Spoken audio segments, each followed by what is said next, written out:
Chapter 285. At the shore of the Bay of Jade. Li Mu carefully examined the traces in the surroundings and confirmed that they were the result of a battle. The river that flowed through the Bay of Jade had also changed its course because the fierce battle had shattered the cliffs and blocked the original channel, causing the altar at the Bay of Jade to lose its water supply. Gradually, Li Mu discovered a few more problems. According to his initial deduction, the change in the river's course should have caused the altar's formation to weaken, allowing the spiritual corpse at the bottom to break out of the formation and engage in a great battle with Su He. However, after careful examination, Li Mu felt that there should have been two experts above the 5th level fighting here. They had shattered the cliffs and forced the river to change its course, causing the female corpse at the bottom to break out of the formation. One of the 5th level experts had to be Su He, so who could the other be? The possibility of it being a passing expert was not high. Many cultivators like to kill ghosts and demons indiscriminately. However, even cultivators who wanted to slay demons and protect the Tao would consider their own strength. They would definitely not fight with experts of the same level. If they fought with experts of similar strength, both sides would often be injured. Cultivation was not easy. No one wanted to be injured and cause their cultivation to drop, unless their target was Su He. Who could have such a deep grudge against her? The answer was already obvious. Cui Ming. If Li Mu could think of Su He, how could Cui Ming not think of it?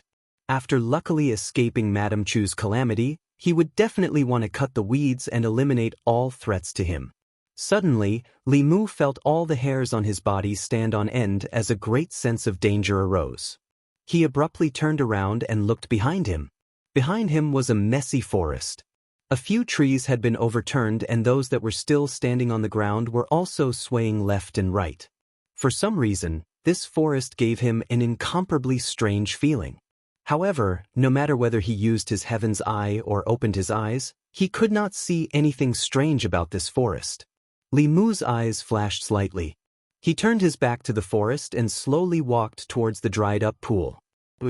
The sound of wind breaking came from behind him. A branch from a poplar tree closest to Li Mu suddenly shot out and stabbed at Li Mu's back. The speed of the branch was unbelievably fast. Li Mu subconsciously dodged and avoided it, but his arm was still stabbed. After the branch pierced Li Mu's arm, it directly collapsed. However, there was no wound on Li Mu's arm, nor was there any blood. Bang! On the other hand, a strange sound suddenly came from the trunk of the poplar tree. Wood chips flew everywhere, and a large hole appeared on the trunk. The wholeness formula was a substitution technique. After Li Mu advanced to a divine ability, he could already master it. This technique could divert a portion of fatal damage. For such an attack, it could divert all of it. After the first attack failed, more branches madly grew out of the poplar tree and attacked Li Mu at lightning speed. Li Mu unsheathed Bai and faced the attacking branches.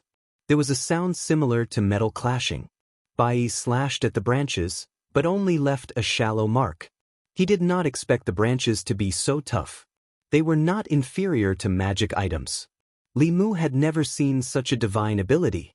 A green light flashed in his hand and Bai disappeared. The Qingxian sword was in his hand.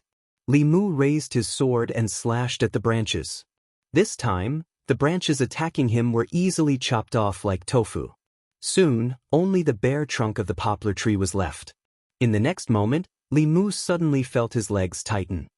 He looked down and realized that his legs were entangled by two vines that extended from the ground. He waved the Qingxian sword and two green lights flashed.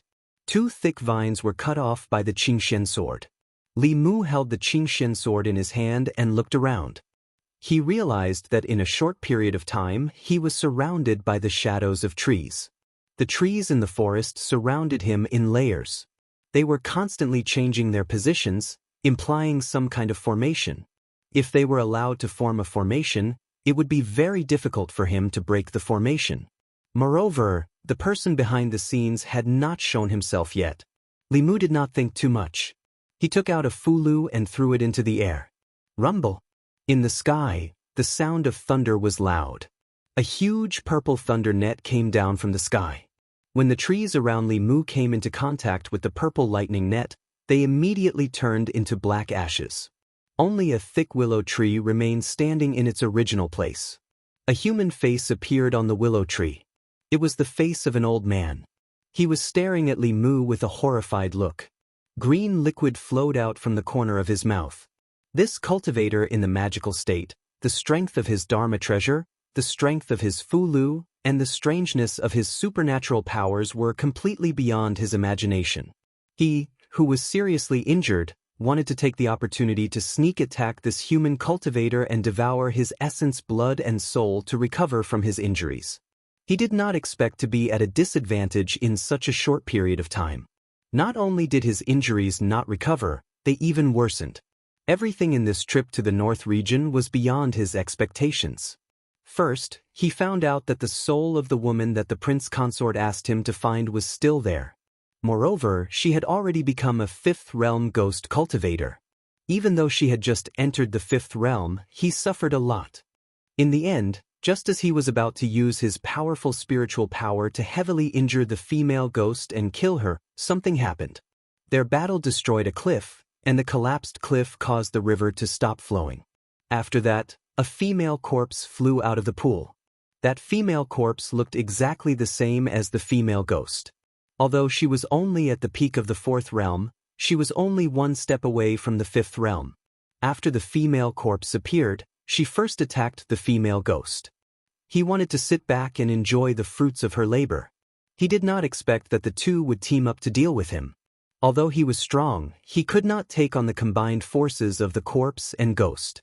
After heavily injuring them, they escaped. He could not chase after them, so he could only stay here and recover. Today, he finally saw a human cultivator and wanted to devour him to recover. He did not expect this person's strength to be beyond his imagination. Instead, it brought him trouble. Fifth realm tree demon. Li Mu's face was gloomy. He looked at the face on the willow tree and said, "Cui Ming sent you. Where is Su He?" This person pointed out Prince Consort Cui. The old man's expression changed and he immediately understood. Prince Consort Cui's guess was right. Someone wanted to use the female ghost to cause trouble. Since that was the case, he could not let him go so easily. The willow tree changed and turned into a skinny old man. His feet were rooted to the ground. Branches and vines quickly drilled out of the ground and surrounded the forest Li Mu was in. Countless branches and vines shot toward Li Mu from all directions. Although Li Mu had a treasured armor to protect him, it mainly defended against spells. Even the treasured armor could not completely protect him from physical attacks that had no blind spots. Li Mu formed a seal with one hand and silently chanted a spell. The Qingxian sword turned into thousands of sword shadows and surrounded his body. They scattered in all directions. Wherever the sword light passed, the vines and branches were all destroyed. The old man's body trembled and he grunted. He spat out green liquid again. Li Mu looked at him and asked coldly, "Speak. Where is Su He?" The old man's aura withered again and his face was filled with shock. After the short battle just now, he was almost certain that even if he was at his peak, he might not be a match for this Abhijina cultivator. Moreover, he had only recovered less than 30% of his strength. If he continued to fight, he might really die here. He did not continue to fight and quickly fled into the depths of the forest. Su He's whereabouts were unknown. Li Mu naturally would not let this tree demon go. He stuck a spirit travel talisman on himself and chased into the depths of the forest. The injured tree demon was frantically fleeing. Compared to the prince consort's safety, he cared more about his own life. In the 100 years of cultivation, he had experienced many dangers. However, after entering the fifth realm, he had never been chased by a fourth realm cultivator. He had also never seen such a powerful fourth realm cultivator. Fortunately, this was his home ground. It was not difficult to shake off the cultivator behind him. As he fled, he turned back to take a look. This glance made his soul leave his body. He saw that the human cultivator's speed was even faster than his. In the process of chasing, the human cultivator was constantly closing the distance between them. He would probably catch up to him soon. The tree demon was shocked. He did not dare to be careless and released his abhijna with all his might. Wherever he passed, trees grew rapidly. The branches overlapped and completely sealed off his escape route. Li Mu's pursuit was blocked. He simply flew into the air above the forest. Looking down from above, the lush forest seemed to have become a hole. Suddenly, it became quiet. There were no longer any strange movements in the forest. The tree demon had clearly concealed his aura and completely blended into the forest. No matter how Li Mu used his heavenly eye or opened his eyes, he could not discover him. Fifth realm demons could conceal their demonic aura. The demon's seeking talisman would not be of much use. He could be sure that the tree demon was still in the forest. However, he did not know where exactly he was. Li Mu's body descended slowly. He began to search the forest carefully. The forest was extremely quiet. It was so quiet that he could only hear his own footsteps. After a long time, his search was fruitless. Li Mu looked around. After confirming that there was no danger, he turned his back to a huge tree and rested for a short while. A human face gradually appeared on the tree behind him. A withered claw reached out silently from the tree trunk. Then, with lightning speed, it grabbed towards Li Mu's back. There was no time to react at such a short distance. The withered claw immediately made contact with Li Mu's body. However, it did not pierce through Li Mu's body as the tree demon had expected. It grabbed his heart and crushed it viciously. The claw was extremely fast. The moment it made contact with Li Mu's body, it seemed to have collided with an iron wall. With a crack, it directly snapped. Li Mu quickly turned around. He grabbed the wrist of the withered claw and stuck a fulu on it. He said indifferently, "Freeze." The withered claw remained in its extended position. The human face on the huge tree also became stunned. Chapter 286. Taking advantage of the moment when the tree demon was immobilized by the body-securing talisman, Li Mu stretched out his hand. A chain appeared in his hand and he tied it to the tree. After the tree in front of him was bound by the chain, it gradually transformed into a skinny old man with a chain around his neck. This was a torture tool specially made by the imperial court. It was used to capture demons and spirits, and it was always successful. The cultivation of the demons and spirits that were locked up would also be sealed. This fifth realm tree demon was now just an ordinary old man. Fortunately, he was heavily injured and probably had not even recovered 30% of his strength. Otherwise, even though Li Mu was not afraid of him in a head-on battle, it was almost impossible to capture him alive. Li Mu took away the body-securing talisman and the old man gradually regained his consciousness.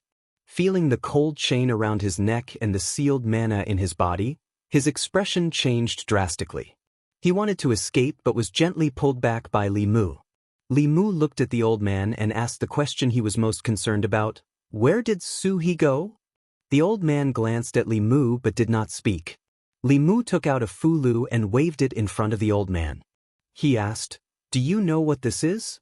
The old man looked at the purple heaven thunder talisman in his hand and could not help but swallow his saliva.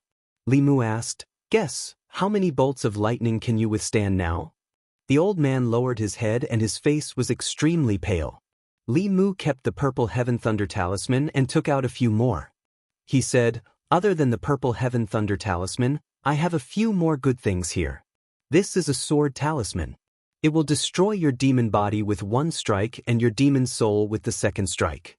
This sword is a heaven-grade divine weapon. It will not be a waste for you to die under this sword." The old man trembled and hurriedly said, "They escaped. The female ghost and the female corpse escaped."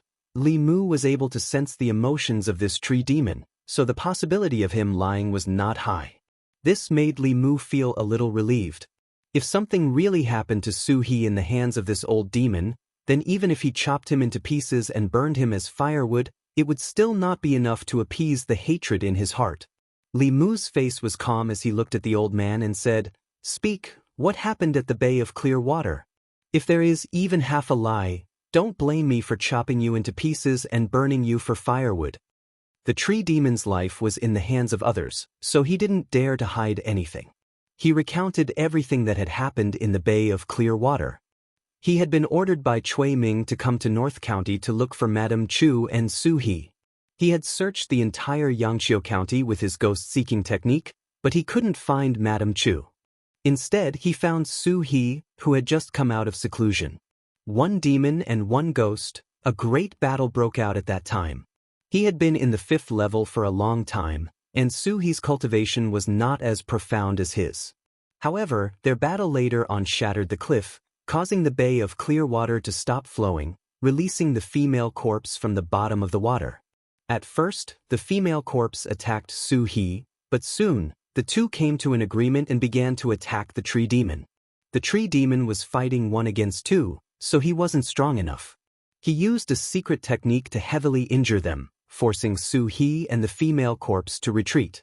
However, he was also heavily injured and could only recuperate in the bay of clear water. Until he met Li Mu looked at him coldly and asked, "Did Chui Ming send you?" The old man lowered his head, neither admitting nor denying. Li Mu fixed him in place again and sent him into the flask space.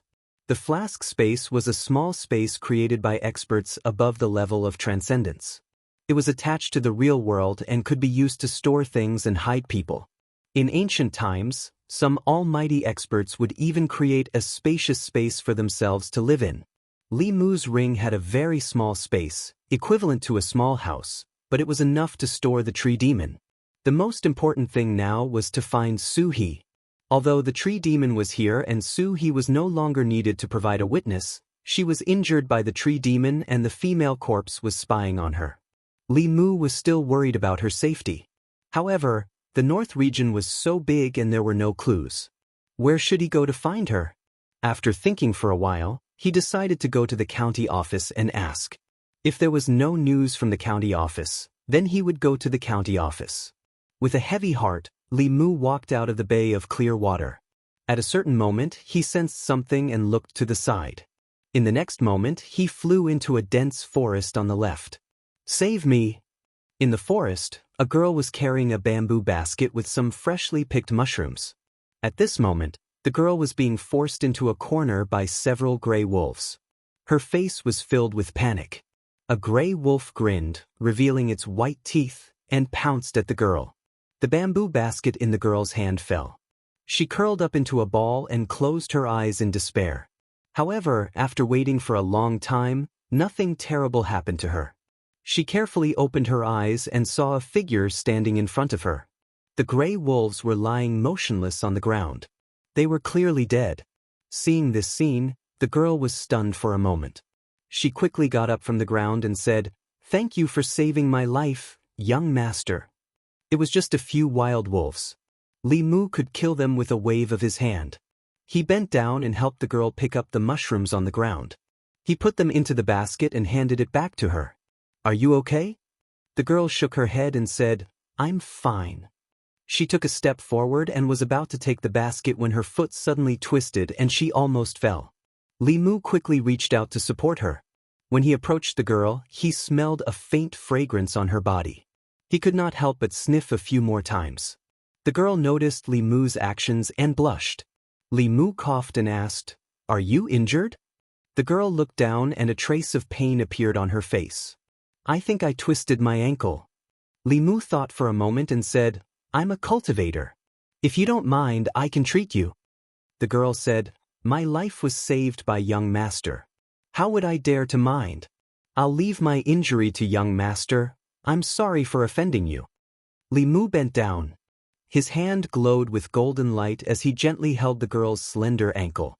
A strange numbness came from her ankle, causing her to blush even more. Soon, Li Mu withdrew his hand, stood up and said, "Miss, you can try again." The girl nodded and tried to walk a few steps. She said in surprise, "It doesn't hurt anymore. Young master, you're amazing." Li Mu smiled and said, "This mountain is not safe. Where is your home? I'll send you back." The girl said, "My home is in the village at the foot of the mountain. I'll have to trouble young master." Li Mu smiled again and said, "It's no trouble. Let's go." The girl carried the basket and walked side by side with Li Mu. She curiously asked, "Young master, are you a cultivator? I heard that our northern county has a Fulu school. The cultivators there are all very powerful. Are you a disciple of the Fulu school?" Li Mu shook his head and said, "I'm only a mountain cultivator. I don't have the qualifications to be a disciple of the Fulu school. The girl smiled and said, "Young master, you're too humble. You're so skilled to be able to kill those hungry wolves so easily and heal my injuries. Young master, you must not be an ordinary cultivator." Li Mu waved his hand and said, "Just a few hungry wolves.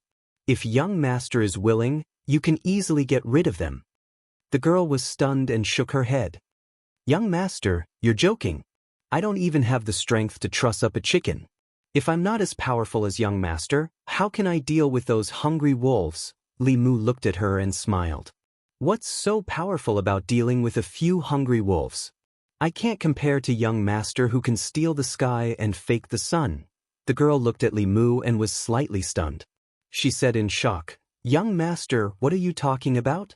Li Mu said coldly, "You vixen, how long are you going to pretend for?"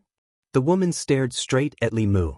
The panic on her face gradually calmed down, but she still asked with some surprise, "How did you see through it?"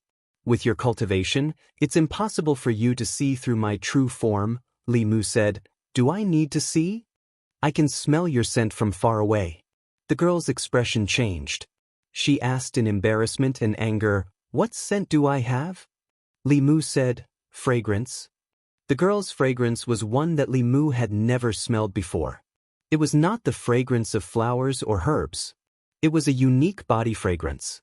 When he was in the divine capital, Li Mu smelled this body fragrance every night when he fell asleep. How could he not know that she was from the heavenly fox clan like Xiaobai? Even though there was a huge difference in the fragrance coming from the two of them, Li Mu was certain that there was no mistaking it. The girl's expression softened. She looked around and said, "I don't believe that you can guess that there's something wrong with me just by the fragrance." Li Mu pointed at the colorful mushrooms in her bamboo basket and said, "If you want to pretend to be a little girl picking mushrooms, please be more professional. Who would go to the mountains to pick poisonous mushrooms?" Chapter 287. After being exposed by Li Mu, that woman simply did not continue acting anymore. She threw away the bamboo basket, curled her lips, and said, "What kind of lousy forest is this?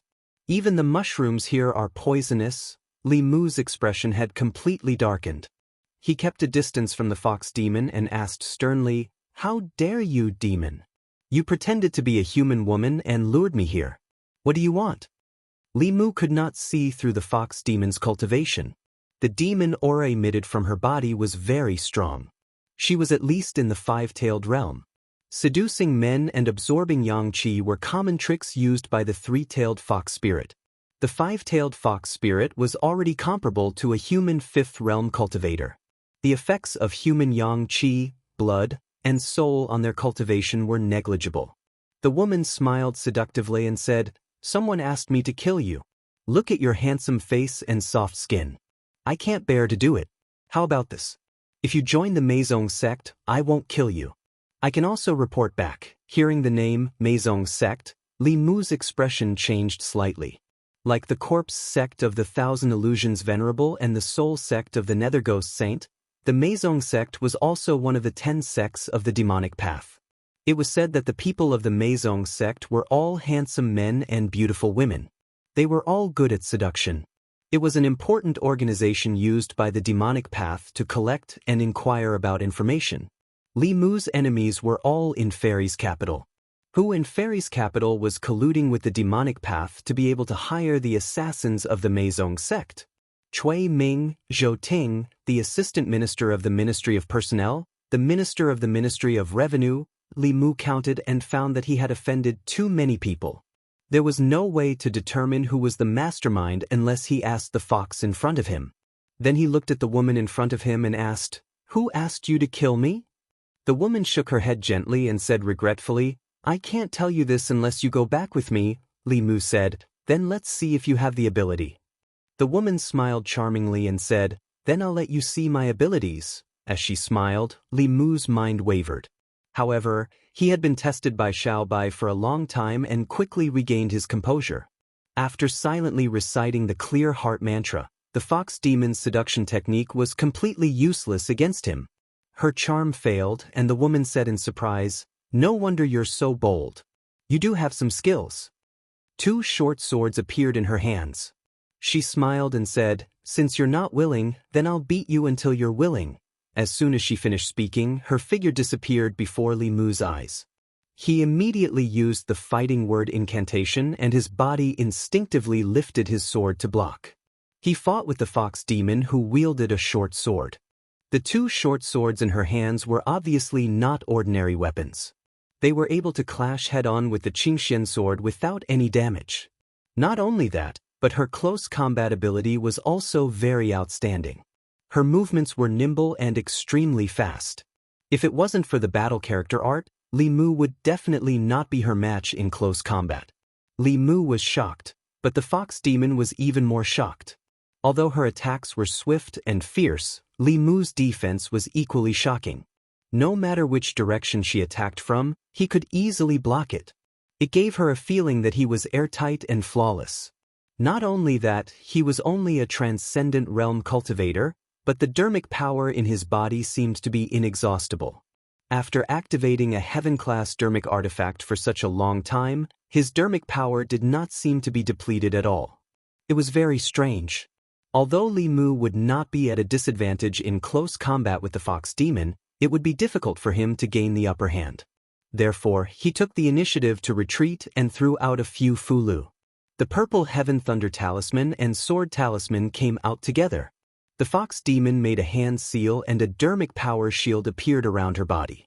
Neither the purple heaven thunder talisman nor the sword talisman could break through her defense. Li Mu used the thousand sword shadows again, but she still managed to block it.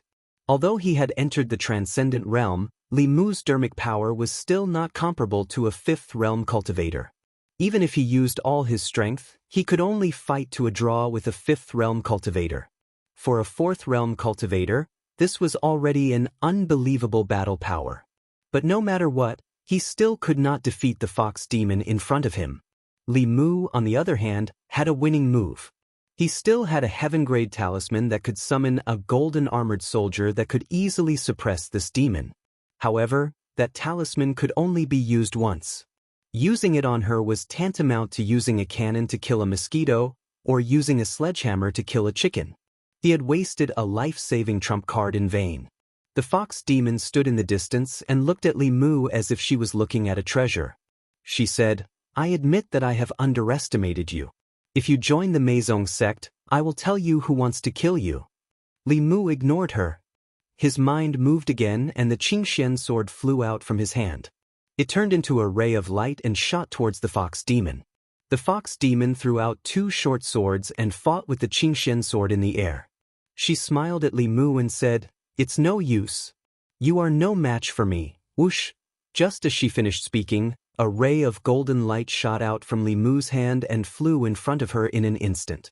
The golden light turned into a golden rope, and before the fox demon had time to react, it tied her up tightly. The moment she was tied up by the rope, the fox demon could no longer use her dermic power. Clang! Without the control of their master, the two short swords fell from the air and landed on the ground with a crisp sound. The fox demon's expression changed. She struggled a few times but found that the rope was getting tighter and tighter.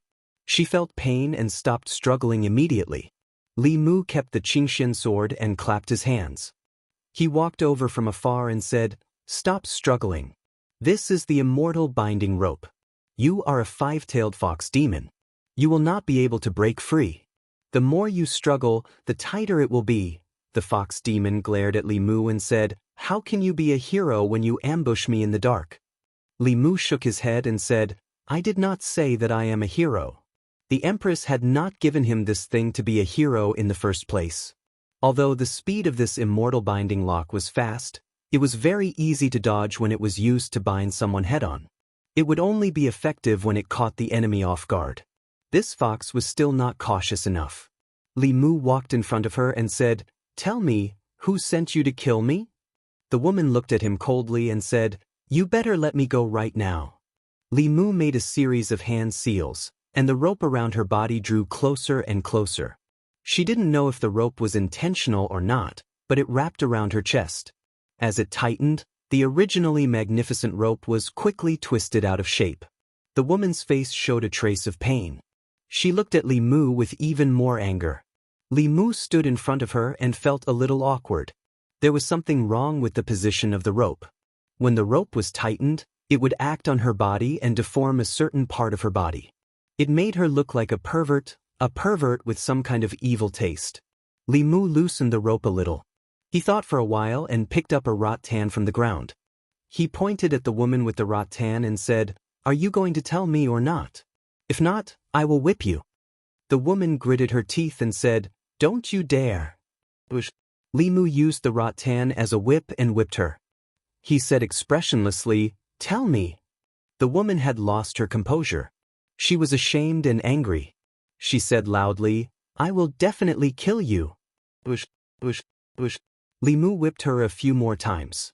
The more he whipped her, the easier it became. He could even feel the joy of the Empress.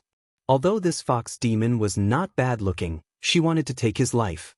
There was no such thing as being protective of the fairer sex. Li Mu wanted to know who was behind her and then return to Chengdu to take his life. This was truly colluding with the demon sect. In the Great Zhou, it was a serious crime that could lead to the extermination of an entire family. The woman's face was full of shame and anger. The rattan was imbued with mana. When it hit her body, it hurt. However, the pain on her body was not worth mentioning compared to the humiliation in her heart. She stared fixedly at Li Mu. Her originally clear and bright eyes seemed to be filled with flames of fury. "There's no use looking at me like that," Li Mu said. "Tell me who ordered you. As long as you are obedient, you will suffer less physical pain." The woman took a deep breath. The anger in her eyes was gradually extinguished. She said calmly, "My name is Phantom Princess. Remember my name. I will return today's humiliation 100-fold. With that, she grabbed a piece of jade hanging from her waist and crushed it. In the next moment, her figure disappeared before Li Mu's eyes. The immortal binding lock lost its target and shrunk rapidly. Finally, it shrunk into a ball and fell to the ground. A spatial Dharma treasure. Li Mu was shocked to see the fox demon escape before his eyes. He did not expect the fox demon to have such a Dharma treasure. Just like the flask Dharma treasure, this spatial Dharma treasure had the ability to teleport. It could only be made by a 7th realm cultivator. It could teleport someone thousands of miles away. Li Mu searched the surroundings for a long time but could not find the fox demon's aura. In the end, he could only walk back. He picked up the 2 short swords that she did not have time to retrieve and put them into his ring. Then, he flew in the direction of the county. Chapter 288. Jianghu County. 100,000 Mountains. In a hidden palace in the mountain, after a spatial ripple, Phantom Princess's figure appeared out of thin air. A few figures sitting cross-legged in the palace slowly opened their eyes. A stooped old man asked, "Who actually forced you to use a teleportation talisman?" "Lord Heavenly Lord also refined one of this talisman. Could it be that you encountered a 6th realm cultivator?" A despicable human cultivator. Phantom Princess's beautiful face was filled with anger. "How dare he do this to me? The next time I meet him, I'll make him wish he was dead." She did not say that the person who had forced her to use her life-saving trump card was just a minor cultivator in the transcendent realm. She had lost to a Realm 4 cultivator and even lost her weapon. This was an extremely embarrassing matter. Even now, she still didn't understand how a 4th realm cultivator with magical powers could have so many strange magical powers, magical weapons that were impossible to defend against, and high-level talismans that he didn't feel the slightest bit of heartache when he threw them away. She walked out of the palace and the people outside bowed. "Greetings, Lord Phantom Princess." Phantom Princess's face darkened. "Tell Cui Ming that the mission failed. Tell him to pray for himself." North County. When Li Mu walked into Jianghu County, he still could not figure out who had asked the Devil's Doctrine to hunt him down from afar. Cui Ming and Zhou Ting were the most likely culprits. After all, he killed Zhou Ting's son and caused Cui Ming to lose his position. He also caused him to be searched. The purpose of returning to North County was to send him on his way as soon as possible. Unfortunately, the fox demon got away. If it wasn't her chest that was tied up but her hand, this wouldn't have happened. It was this indecent talisman that was to blame. But then again, that fox demon's teleportation talisman was really heaven-defying. As long as he crushed it when he was in danger, he could immediately escape. It was more effective than any offensive or defensive talisman. When he returned to the fairies' capital this time, he had to ask His Majesty indirectly if he could get one for himself.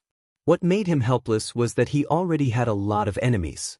Now, there was another level 5 fox demon. The heavenly fox race was very stubborn about revenge. For a gentleman, 10 years wasn't too late. For a fox, 100 years wasn't too long. Not only were they vengeful, but they were also very patient. In order to take revenge, they could suffer hardships that ordinary people could not. They could endure pain that ordinary people could not endure. Often, fox demons would go undercover by their enemy's side in order to take revenge. They would follow them for decades just to find an opportunity to take revenge. One could only be a thief for 1,000 days, but not a thief for 1,000 days. If he had the chance to see her again, he was afraid that he would ruthlessly destroy her and eliminate her completely. After returning home, Lu Hanyan stood in the courtyard and asked, "Where did you go?" Lu Hanyan already knew of Su He's existence. Li Mu didn't hide it and said, "I went to find Miss Su. This time, I'm going back to the northern county to bring her back to the divine capital to testify and let the imperial court punish Prince Cui Ming." Lu Hanyan glanced at him and said, "So you didn't come to see me and Wanwan?" Li Mu looked at Xiao Bai and said, "Xiao Bai, help me testify. Did we go to White Cloud Mountain to find them as soon as we arrived in the northern county?" Xiao Bai ran over and nodded seriously. She said, "As soon as we came back, we went to find Sister Lu and Wanwan." After she finished speaking, she seemed to have noticed something and sniffed. Then she glanced at Li Mu and silently lowered her head. Lu Hanyan explained, but Li Mu found that ever since he came back, Xiao Bai had been acting very strange. She seemed a bit disappointed and would occasionally glance at him. When Li Mu noticed this, she quickly lowered her head. After dinner, Li Mu came to her room and asked, "What happened?" Xiao Bai lowered her head and said, "Benefactor, you have another little vixen by your side. Don't you like me anymore?" Li Mu was stunned for a while before he understood what she meant. He didn't expect Xiao Bai's perception to be so sharp. She even knew that Li Mu had come into contact with another vixen. Just now, besides fighting, Li Mu had helped her up when she fell. In order to test her, he had deliberately touched her fox feet. Li Mu didn't mention this matter. Lu Hanyan and Wanwan didn't know, but Xiao Bai sensed it. He smiled and explained, "There's no other vixen. When I came back, I fought with a vixen who wanted to kill me. It wasn't easy to catch her, but she ran away." He patted Xiao Bai's head and said, "Don't worry, I can only have you by my side." After hearing this, Xiao Bai's face lit up with joy again. Then she was a little worried and asked, "Is that vixen powerful? Are you hurt?" Li Mu nodded and said, "She's very powerful. She's a 5-tailed vixen. She should also be a descendant of the celestial fox. I don't know if she will come to me for revenge in the future," Xiao Bai said firmly. "I will work hard to cultivate and become powerful as soon as possible. If she comes to you for revenge, I will protect you." Li Mu reached out and pinched her face, saying, "Stay at home and don't think too much. I still have something to do and have to go out. By the way, don't tell Sister Lu about this. Don't make her worry." Xiao Bai said obediently, "Go ahead, benefactor. I will keep the secret." After comforting Xiao Bai, Li Mu left home and went to the county government. In the Yangqiu county government, Constable Zhou saw Li Mu and said in surprise, "Li Mu, why are you back? I heard from Zhang Shan that you went to Chengdu." Li Mu smiled and said, "I have some business to attend to, so I need to go back to the North County." Constable Zhou sighed and said, "Although the salary in Chengdu is high, it's not easy to survive. How are you doing there?" "Not bad." Li Mu exchanged a few words with him and asked, "You haven't been back for 2 months. How did the Gulf of Clearwater become like that? Does Constable Zhou know what happened?" Constable Zhou said, "I don't know the details. It said that 2 masters fought at the Gulf of Clearwater and affected the water in Yangqiu County." Li Mu asked, "Does the county government know where the master of the fight went?" Constable Zhou shook his head and said, "I don't know." Li Mu regretted it. He missed his wife so much that after returning to the North County, he went straight to Baiyun Mountain and didn't find Su-He first. Although the battle between her and the tree demon had already happened at that time, it hadn't been that long. Perhaps he could still follow some traces and find her. However, it had been quite a few days since the battle, and there were no traces of her at all. There was no way to find her. Since he didn't get any useful information from the county government, Li Mu used a high-level teleport talisman and went to the county government as fast as he could. In the past, it took him more than half a day to go from Jianghu County to the county government. Now that his cultivation had increased, it took him less than an hour with the help of the high-level teleport talisman. After Commandery Officer Shin's cultivation increased, he left the North County. Li Mu wasn't familiar with the new Commandery officer, so he went to find Constable Zhao directly. 2 days ago, Li Mu had just treated them to a meal in the county capital. Constable Zhao saw him and said with a smile, "We'll be going to the county government soon. Do you want a drink tonight?" "Not today." Li Mu shook his head and said, "I came to find you this time because there's an important matter." Hearing Li Mu's words, Constable Zhao's expression became more serious and he said, "What is it? Tell me." Li Mu said, "There was a battle between two masters in Jianghu County and it affected the water." "Constable Zhao, do you know?" Constable Zhao nodded and said, "I know.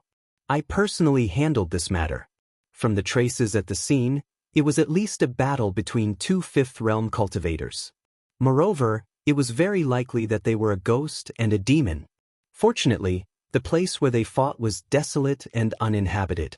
No one was injured." Li Mu asked, "Does the county government know where the ghost cultivator went?" Constable Zhao shook his head and said, "I don't know about that." Li Mu looked disappointed. At this moment, Constable Zhao continued, "However, a strange thing happened in Yu County these 2 days. Could it be related to this?" Li Mu immediately asked, "What strange thing?" Constable Zhao said, 2 days ago, a thick fog rose from the mountainside of a mountain in Yu County. When the people entered the fog, they couldn't see their fingers in front of them. No matter how they walked, they would eventually come out of the fog. The initial suspicion was that a ghost was causing trouble, but the ghost didn't hurt anyone. The local government investigated and the county government's cultivators couldn't enter the fog. Yu County just reported it and the county government hasn't had time to deal with it yet. Li Mu couldn't let go of anything that could be related to Su-He. He thought for a moment and said, "Which mountain in Yu County? I'll go take a look." Chapter 289. North Region. Yu County. A nameless mountain. This mountain had no name since ancient times. The people in the villages at the foot of the mountain made a living by gathering firewood and hunting. 3 days ago, in one night, a thick fog suddenly appeared on the mountainside. The fog was a vast expanse of white. After walking into the fog, it was difficult to see anything. It was so dark that one couldn't even see their fingers if they stretched out their hand. Not too long after the commoners walked into the fog, they would walk out of it again. It was as if they were walking around in circles. The cultivators from the county yamen who entered the fog also met the same fate as the commoners. Clearly, there was a formation set up in the fog that prevented outsiders from entering. Typically speaking, such a situation would only occur when the mountain was occupied by an expert. It was fortunate that the expert in the fog only occupied the mountain and didn't harm the commoners. The officials of Yu County didn't dare to disturb the person in the fog, so they could only report the situation to the county yamen and wait for the county yamen to deal with it. This mountain concerned the livelihood of the commoners at the foot of the mountain. The several hundred commoners at the foot of the mountain were also concerned about the situation in the fog. For the past 3 days, the fog had remained calm. However, an hour ago, it suddenly began to fluctuate intensely. It was unknown what terrifying thing had happened inside, but it left the commoners feeling uneasy. Halfway up the mountain, within the fog, more than 10 black silhouettes were using all kinds of demonic arts and artifacts to attack a formation. There were 2 women in the formation. Even though they were dressed differently, their appearances and figures were identical, as if they were twin sisters. No matter how one looked at them, one wouldn't be able to tell the difference between them. The only difference between the 2 was their temperament. One of them had a pale face, but there was gentleness in her eyes. On the other hand, the other had a frosty expression on her face, and there wasn't the slightest hint of life in her. The gentle-looking woman seemed to be severely injured. Her body seemed to be in a state between illusory and corporeal, as if she would dissipate at any moment. The other white-robed woman had a frosty expression on her face, and her aura was weak as well. It was clear that she was severely injured. The dozen or so black figures were clearly ghosts, and they were using all kinds of methods to attack the formation. Under their attacks, the formation was on the verge of collapse, and it was not far from being broken. I didn't think that we would have such a harvest this time around. Even though we didn't manage to find out the cause of Prince Chu Jiang of Gojoseon's death, we managed to find a severely injured spirit. This isn't a loss at all. If we can absorb her soul energy, we'll be able to take a step closer to the Spectre realm. There's also a flying stiff. If we capture it and sell it to the corpse sect, we'll definitely be able to exchange it for a lot of good stuff. When the time comes, we'll split it equally. The dozen or so ghosts communicated with each other, and the speed of their attacks increased. This formation, which was not very powerful, would soon be unable to hold on. Within the formation, Suhi's presence was already extremely weak. She looked at her other self and said, "My soul is about to disperse. Before it completely disperses, devour me. Only then will you have a chance to escape from them. I'll leave the matter of avenging us to you." The female corpse glanced at her. There was no expression on her cold face. She looked at the dozen or so black shadows outside the formation. 2 white fangs protruded from the corners of her mouth, and her fingernails grew an inch longer. Boom! A shockwave spread out in all directions, and the formation finally shattered under the all-out attack of the dozen or so ghosts. The dozen or so ghosts had been waiting for this moment for a very long time. As soon as the formation was broken, they immediately charged forward. The female corpse moved swiftly, leaving behind afterimages wherever she went. Her fingernails gleamed with a cold glint as they tore through the air. She stood guard by Suhi's side, preventing the dozen or so ghosts from getting close to her. Upon seeing this, the leader of the group immediately said, "Capture the female corpse first." The other ghosts gave up on approaching Suhi and began to work together to attack her. The body of the flying corpse was as tough as a steel wall. The ghost weapons in their hands were unable to deal much damage to her body. However, if they were scratched by the female corpse's fingernails, their souls would be damaged. The dozen or so ghosts cooperated well and quickly turned their attacks into entrapments. The ghost weapons in their hands turned into ghost chains surrounded by black gas. These ghost chains seemed to have a life of their own as they wandered in the air and quickly bound the female corpse's hands and feet. Even though she was extremely strong, she could not fight against 10 ghosts alone and was immediately restrained. The leader of the ghosts used all his strength to restrain the female corpse and said to another ghost beside him, "Go and kill that ghost first. She's heavily injured and can't fight back. Extract her soul energy and then deal with this flying corpse." The 4th realm vile spirit obeyed the order and walked to Suhi's side with an excited look on his face. This was a 5th realm vile spirit. Even the 10 kings of hell under the Lord of Hell were merely vile spirits. When they saw such a powerful being, they would usually prostrate themselves in worship. How would they dare to attack them, let alone kill one with their own hands? He let out a sinister laugh and raised the ghost fork in his hand, stabbing it viciously at Suhi. Boom! A purple thunderbolt exploded above his head. Wherever the thunderbolt passed, the white fog disappeared. When the thunderbolt landed on his head, he could not resist at all. His body dissipated and turned into pure soul energy. When the other ghosts saw this, they were horrified. However, before they could recover from their shock, purple thunderbolts also appeared above their heads. Most of these ghosts were 3rd realm vile spirits. Only a few 4th realm vile spirits could resist the purple heavenly thunder, which could only be used by a 5th realm powerful being. They were directly wiped out without even having the slightest thought of resisting. Only the leader of the ghosts had something flickering in his body and withstood the thunderbolt. However, his aura was slightly weakened. When the lightning snakes danced wildly in the fog, he was already scared out of his wits.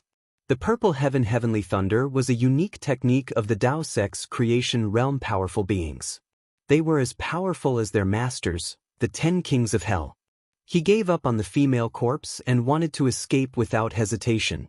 However, the moment he turned around, a green sword shadow pierced through his chest. His body froze on the spot and dissipated into black fog. The fog tumbled and a figure walked out from the tumbling fog. The Qingxian sword flew back into his hand. After these ghosts were killed, the female corpse regained her mobility. She looked in the direction of the figure and raised her arms. Her body turned into an afterimage and reappeared midway. She remembered this person. She had seen him more than once when she was still trapped on the altar at the bottom of the water. Li Mu saw Su He at first glance. Her body was extremely illusory and seemed like it would dissipate at any moment. Li Mu did not care about the female corpse. He appeared beside Su He in an instant and helped her up. Su He looked at him and a smile appeared on her face. She said, "You're here." Li Mu hugged her and said, "Don't speak first." He silently recited the Heart Sutra and his body emitted a dazzling golden light. The female corpse reached out to block the light and was forced to take a few steps back. This time, the golden light emitted from Li Mu's body did not merge into Su He's body. Instead, it passed through her body. Li Mu's face darkened completely. He had encountered such a situation once before. A few months ago, he could only watch Xiao Bai's grandmother die in her arms. Su He and Xiao Bai's grandmother were in the same situation. Their souls had suffered irreversible damage. Su He looked at Li Mu and said regretfully, "I wanted to wait for you to come back and eat hot pot with you." Li Mu said, "There will be plenty of opportunities to eat hot pot in the future. Saving you is more important. I can't be saved." Su He smiled at Li Mu and said, "Don't be sad. I should have died 20 years ago. It wasn't a loss." Li Mu glanced at her and said, "Don't speak. I'll save you first." With a thought, a jade bottle appeared in his hand. It was the origin pill that the Empress had bestowed upon him. As long as her soul had not completely dissipated, this origin pill could save her. Li Mu wanted her to take the pill, but he discovered that her soul power was rapidly draining away. Looking down, Su He had already closed her eyes. He knew that things were not good. In this situation, she could not dissolve the medicinal power at all. The origin pill was a rare treasure. In order to avoid wasting it by mistake, it needed to be refined with magic power. With just a trace of magic power, the medicinal power could be stimulated. However, Su He could no longer use any magic power. Li Mu did not have time to think. He made a prompt decision and placed the origin pill into his mouth. Then he bent down and kissed Su He's lips.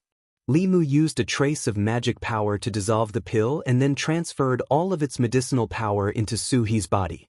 Time seemed to stop for a moment. Su He's body emitted a strange aura. The soul power that she had just lost began to rapidly return to her body. Not only that, but the remaining soul power of the ghosts that Li Mu had killed was also absorbed into her body. Su He still did not wake up. This was because her injuries were too severe. Her soul had almost dissipated. The medicinal power of the origin pill would slowly restore her soul.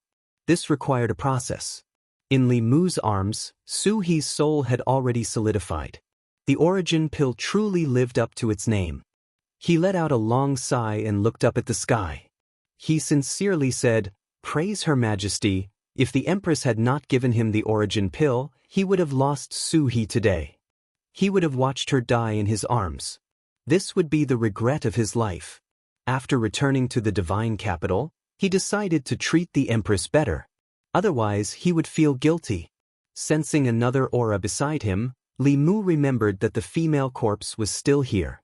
He looked over. The female corpse that looked exactly like Su He was also looking at Li Mu. Her face was calm and expressionless.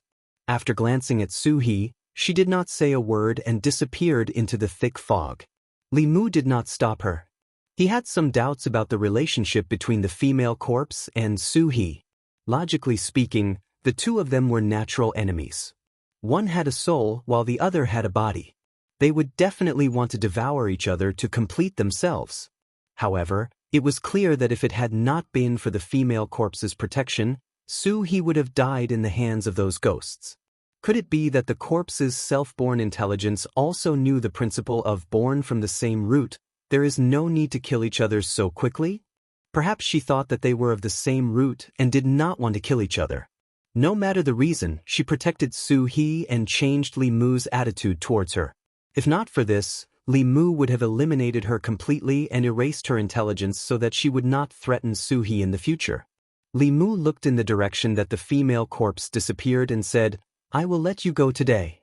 I hope that you will cultivate the right path in the future and not harm the world. Otherwise, I will kill you personally." Low-level zombies relied on their instincts to cultivate by sucking people's blood. Flying zombies already had intelligence and could absorb moonlight, yin qi, spiritual qi, and other forces to cultivate. They did not need to suck human blood. She was born from spiritual qi and did not have the filthy corpse qi on her. She was different from the zombies that were born from filthy qi. Using human blood to cultivate was not good for her. She knew this better than Li Mu. After the female corpse left, she used the skill of calling the wind to disperse the white fog on the mountain. Then she carried Su He, hid herself, and left with the wind. At the foot of the mountain, the people looked up and saw that the fog that had lingered for several days had dispersed. They could not help but shout in joy. The fog is gone. The ghost fog is finally gone. We can finally go up the mountain to chop wood and hunt.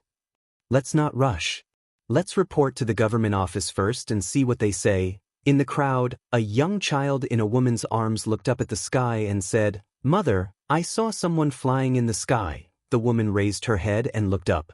There was nothing in the sky. She looked at the child in her arms and worriedly looked at her husband beside her. She said, "My child's father, when the furs are sold, you should take Xiaobao to see a doctor." Li Mu carried Su He. He did not go straight home. Instead, he went to find the Green Bull Demon. The White Demon King's ice coffin had the effect of nourishing the primordial spirit. Li Mu took it from the Green Bull Demon and placed Su He's body inside. This could help her wake up sooner. Li Mu placed the ice coffin in the flask space. As for the tree demon, Li Mu tied it up with the immortal binding chains and threw it aside. After doing all this, he said to the Green Bull Demon, "If Brother White comes back, I'll have to trouble you to tell him that I'll be borrowing this ice coffin for a while. I'll return it to him when I'm done." The Green Bull Demon waved his hand and said, "You saved sister-in-law. This ice coffin is of no use to brother. You can take it." The White Demon King was really rich. He gave away 2 flask space rings. This ice coffin was also a rare treasure. It was said that the dragon race was the richest race in the world. This was probably not an exaggeration. Marrying a dragon was equivalent to marrying a treasure. However, Li Mu did not envy him. After all, he also had the Empress as a treasure. It was just a dragon. No matter how rich it was, could it be richer than the Empress of a country? Su He was already fine. Li Mu was finally relieved. What he needed to do next was to quickly return to the Immortal's capital and hand the tree demon to the Empress so that she could deal with Cui Ming. This matter could not be delayed at all. The Phantom Princess had escaped. She was very likely sent by Cui Ming. If she tipped off Cui Ming in advance and let Cui Ming escape, all his efforts these days would have been wasted. However, the inner guards had been watching Cui Ming. It was not likely that they would let him escape. Li Mu returned to the county. He planned to send Lu Hanyan back to Mount Baiyun and then immediately return to the Immortal's capital. Walking on the streets, he heard the commoners discussing something. "I heard that the county government caught 2 evil ghosts. Is it true?" "It's true. I saw it with my own eyes. They were 2 female ghosts. They were quite pretty and didn't look very old. I don't know what they did to harm people.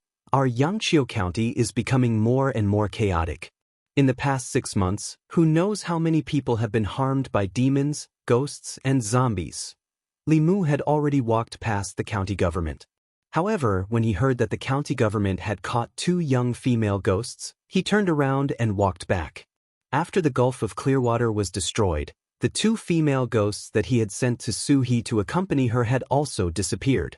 It couldn't be that coincidental, right? He arrived at the county government and found Constable Zhou. He asked, "I heard that the county government caught 2 female ghosts. Did they harm people?" Constable Zhou shook his head and said, That's not the case. However, those two wraiths have been wandering around the vicinity of Clearwater Bay. The county magistrate suspects that they have a motive for harming people and is planning to interrogate them. When he heard that there were two female ghosts wandering around the Gulf of Clearwater, Li Mu knew that it should be that female ghost. He looked at Constable Zhou and said, "Can you let me see those two female ghosts?" Constable Zhou hesitated for a moment and said, "Come with me." It was reasonable to say that Li Mu was no longer a constable of the county government and had no right to enter the county government prison. However, the friendship between the two was still there. Constable Zhou made an exception for him this time. The county government prison. The two female ghosts, one big and one small, were chained up by two chains. Their powers were restricted. The small ghost shrank into a corner and shivered. "Big sister, will we be killed?" The big ghost was also not sure. However, she still comforted her. "Don't worry. We didn't do anything bad. They have no reason to kill us." The jailer outside sneered and said, "What reason does the county magistrate need to kill you two little ghosts? The county magistrate has just arrived and hasn't made any achievements. Killing you two evil ghosts is just the right thing to do." The small ghost defended herself. "We didn't harm anyone." The jailer curled his lips. "Who cares?" The small ghost panicked. It's over. We're really going to die again. Sister Sue, come and save us." The big ghost looked worried. "I don't know how Sister Sue is. That tree demon is too powerful. I hope she'll be fine." The county government prison's door was opened. Constable Zhou and Li Mu came out. Li Mu saw the two female ghosts, one big and one small, locked up in the prison. He shook his head and helplessly said to Constable Zhou, "I know them. Although they are ghosts, they have never done anything harmful. Can you let them go?" This. Constable Zhou looked embarrassed. Finally, he nodded and said, "I'll ask the county magistrate." Li Mu smiled and said, "I'll have to trouble Constable Zhou." Constable Zhou nodded and turned to leave. Li Mu walked toward the two female ghosts. When they saw Li Mu, they were stunned for a moment. Then they looked surprised. The small ghost grabbed the prison's bars and said excitedly, "Young master, are you here to save us?" The big ghost said worriedly, "Young master, Sister Sue is in danger. There's a tree demon." Li Mu smiled and said, "Don't worry. I've already seen her. She'll be fine." In the prison, the two female ghosts were finally relieved. In the county government's courtyard, Constable Zhou was in a dilemma. After Magistrate Zhang left, the new county magistrate of Yangqiu arrived a few days ago. This magistrate came from Luoyang. When he came to the county government, he brought a few confidants with him. As an old arrestor, he was left out. Recently, there was a tendency for him to be replaced. He really couldn't say anything in front of this county magistrate. However, Li Mu was his friend, so he couldn't refuse Li Mu. He hesitated for a while but still walked to the back of the court. He knocked on the door of the back hall and stood outside. He said, "Sir, I have something important to report." After a long time, a faint voice came from the hall. "Come in." Constable Zhou walked in. An official sitting on a chair asked, "What's the important thing?" Constable Zhou immediately said, "Sir, the two female ghosts caught by the county government today didn't harm anyone. Is it better to let them go?" The official looked up at him and asked, "Constable Zhou, are you instructing me?" Constable Zhou immediately said, "I don't dare." The official snorted coldly and said, "Those two female ghosts didn't harm anyone today. Can you guarantee that they didn't harm anyone in the past and won't harm anyone in the future?" As the county magistrate of Yangqiu, for the safety of the people, I have to guard against any possible dangers. As a constable, you actually pleaded for mercy on behalf of two evil ghosts. I feel that you should be replaced as a constable. Constable Zhou braced himself and said, "Sir, I used to have a colleague. His name is Li Mu. A few months ago, he also worked in the county government. He has an old relationship with those two female ghosts. I can guarantee that they didn't harm anyone in the past." The county magistrate of Yangqiu's face gradually turned cold. He didn't care whether those two female ghosts harmed anyone or not. He had just arrived at Yangqiu County.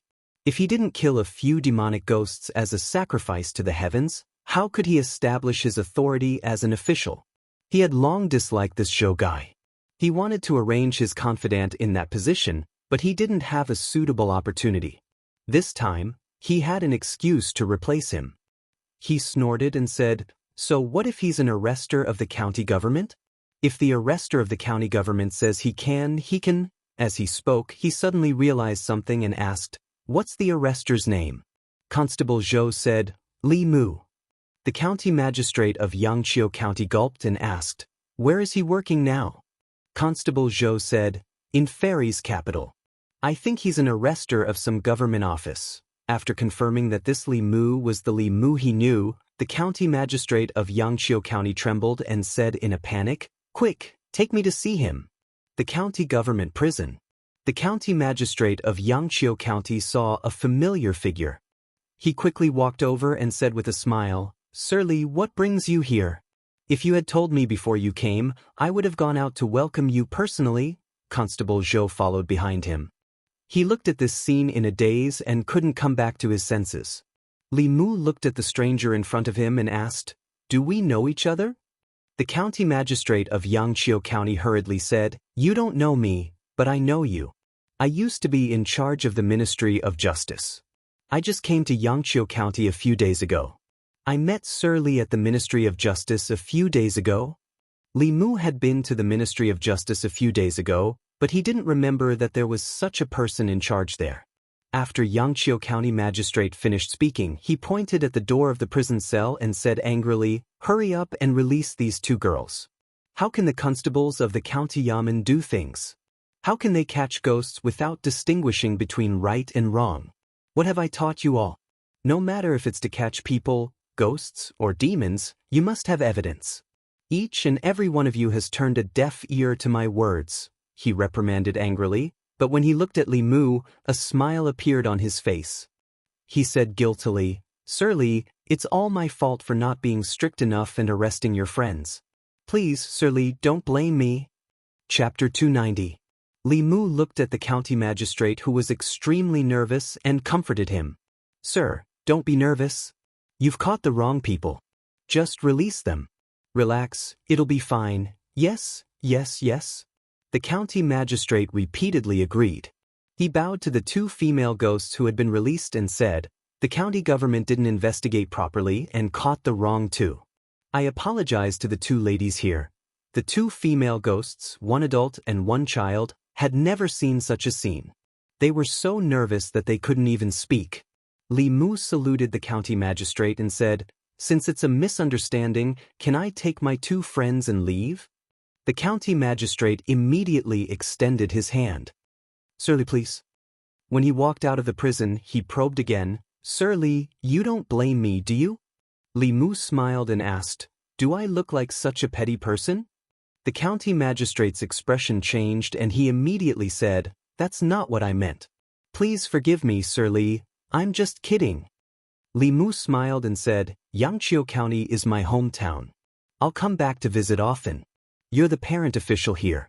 You must govern Yangqiu County well," the county magistrate promised. "Don't worry, Sir Li.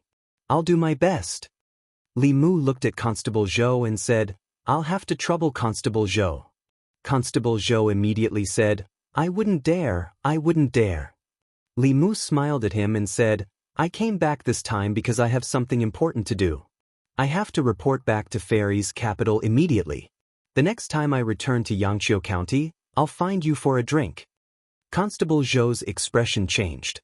With his experience, how could he not understand that Li Mu's words in front of the county magistrate had a deeper meaning? Although he still didn't know why the county magistrate was so afraid of Li Mu, with Li Mu's words, although he couldn't do whatever he wanted in the county government, at least the county magistrate wouldn't dare to touch him easily. Li Mu and the two female ghosts bid farewell to Constable Zhou and left the county government. County Magistrate Yang Qiu wiped the sweat off his forehead and realized that his back was drenched in cold sweat. Constable Zhou looked at him and asked, "Sir, Li Mu he?" Yangqiu County Magistrate swallowed his saliva and said, "He's actually from Yangqiu County. He had only been in Yangqiu County for a few days." Before that, he had been working in the Ministry of Justice. He knew everything Li Mu had done in Chengdu. He had pointed at the doctor's nose and scolded him in the Ministry of Justice. He had chased and beaten up the children of influential families on the street. After that, he had swaggered out of the Ministry of Justice. He had seen all these with his own eyes. He had scolded hundreds of officials in the imperial court and fought with the deputy director of Dongshan County. In addition, he had caused Zhou Chu to be punished by heaven. After that, the Zhou family didn't even fart. If such a person held a grudge against him, he didn't even dare to think about the possibility. After a while, Yangqiu County Magistrate Yang Qiu took a deep breath and patted Constable Zhou's shoulder, saying, "Do a good job. I have faith in you." After walking out of the county government, Li Mu turned to look at the two female ghosts and said, "Sister Su is still in a deep sleep. It should take some time for her to wake up. You too, do you want to find a cave to cultivate or follow me and wait for her to wake up?" The two girls said almost at the same time without hesitation, "Follow you." They had already experienced the fate of two lonely souls drifting about in the outside world. They were either devoured and enslaved by stronger ghosts or captured by the government.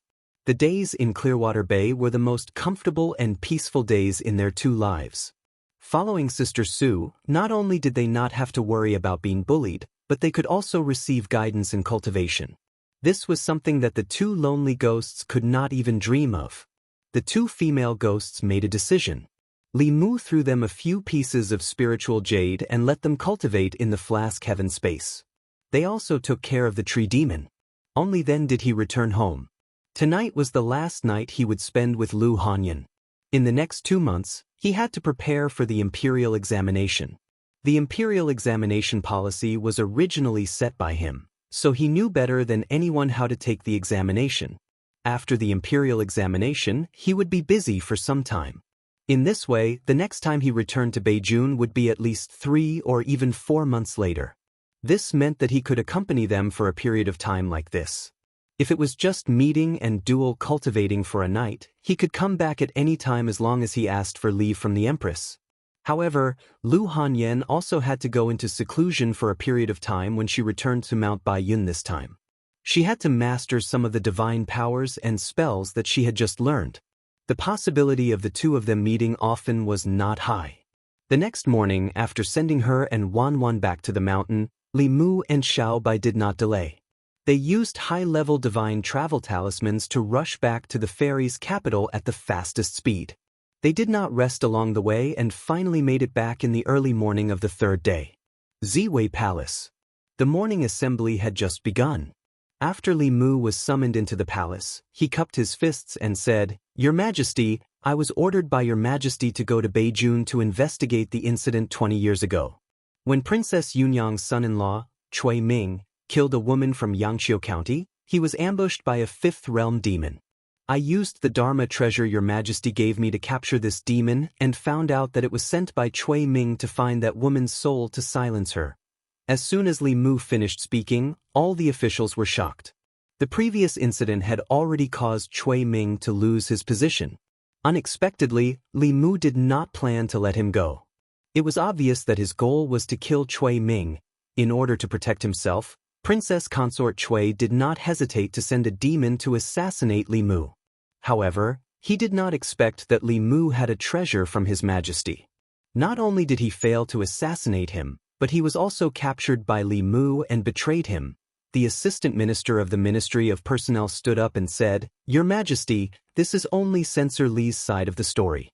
The truth has yet to be verified." Li Mu's mind moved, and the trussed-up tree demon appeared in the palace.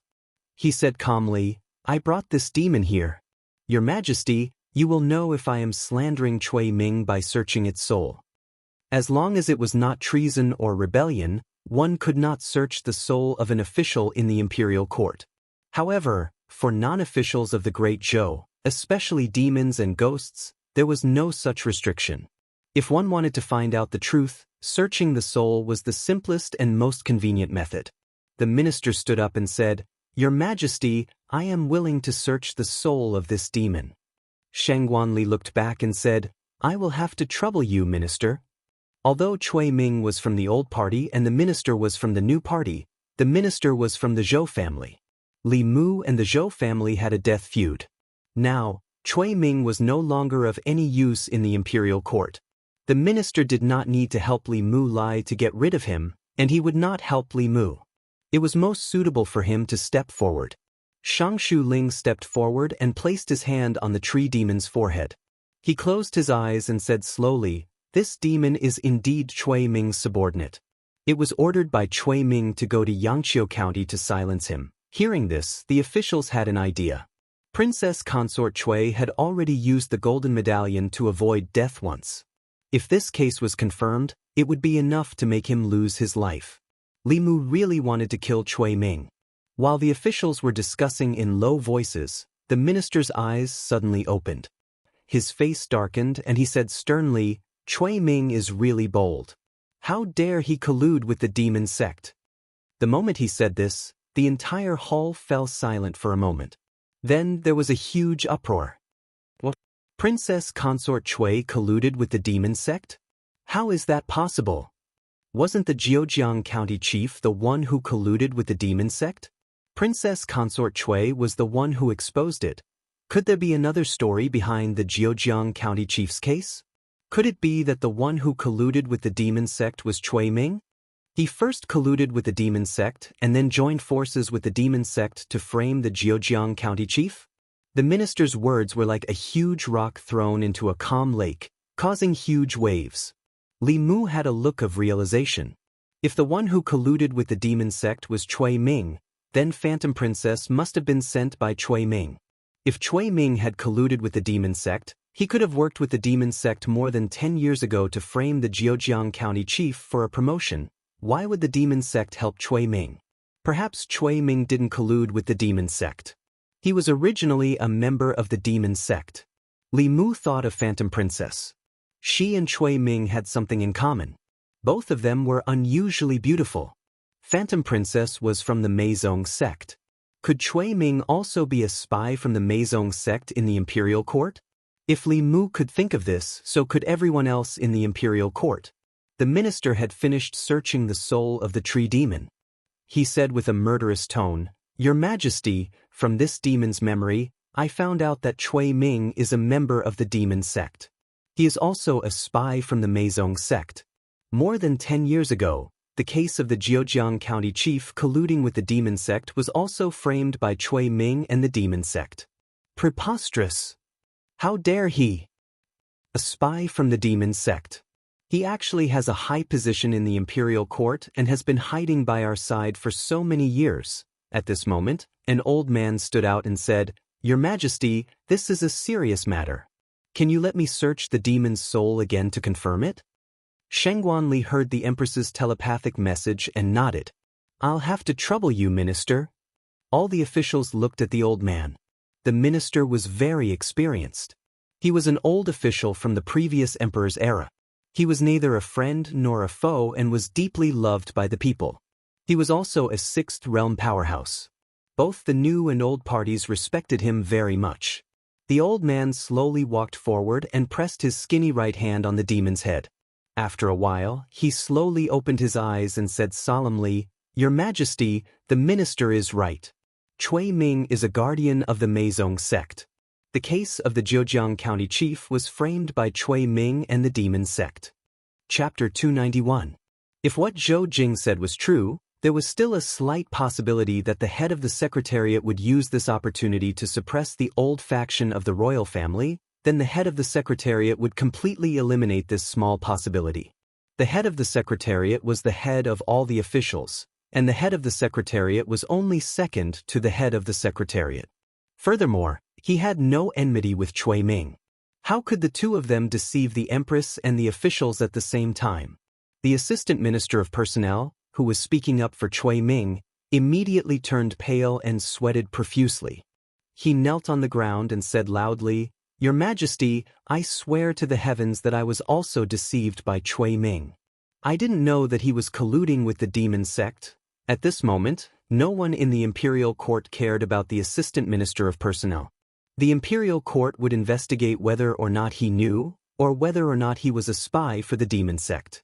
Not only him, but anyone close to Cui Ming would be thoroughly investigated.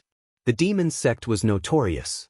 They harmed the people and tried to overthrow the imperial court. No country would tolerate the demon sect. The governor of Zhejiang was a high-ranking official in the imperial court. However, because of the crime of colluding with the demon sect, his family of more than 100 people was killed. Even his soul didn't survive. Cui Ming's case involved the demon sect.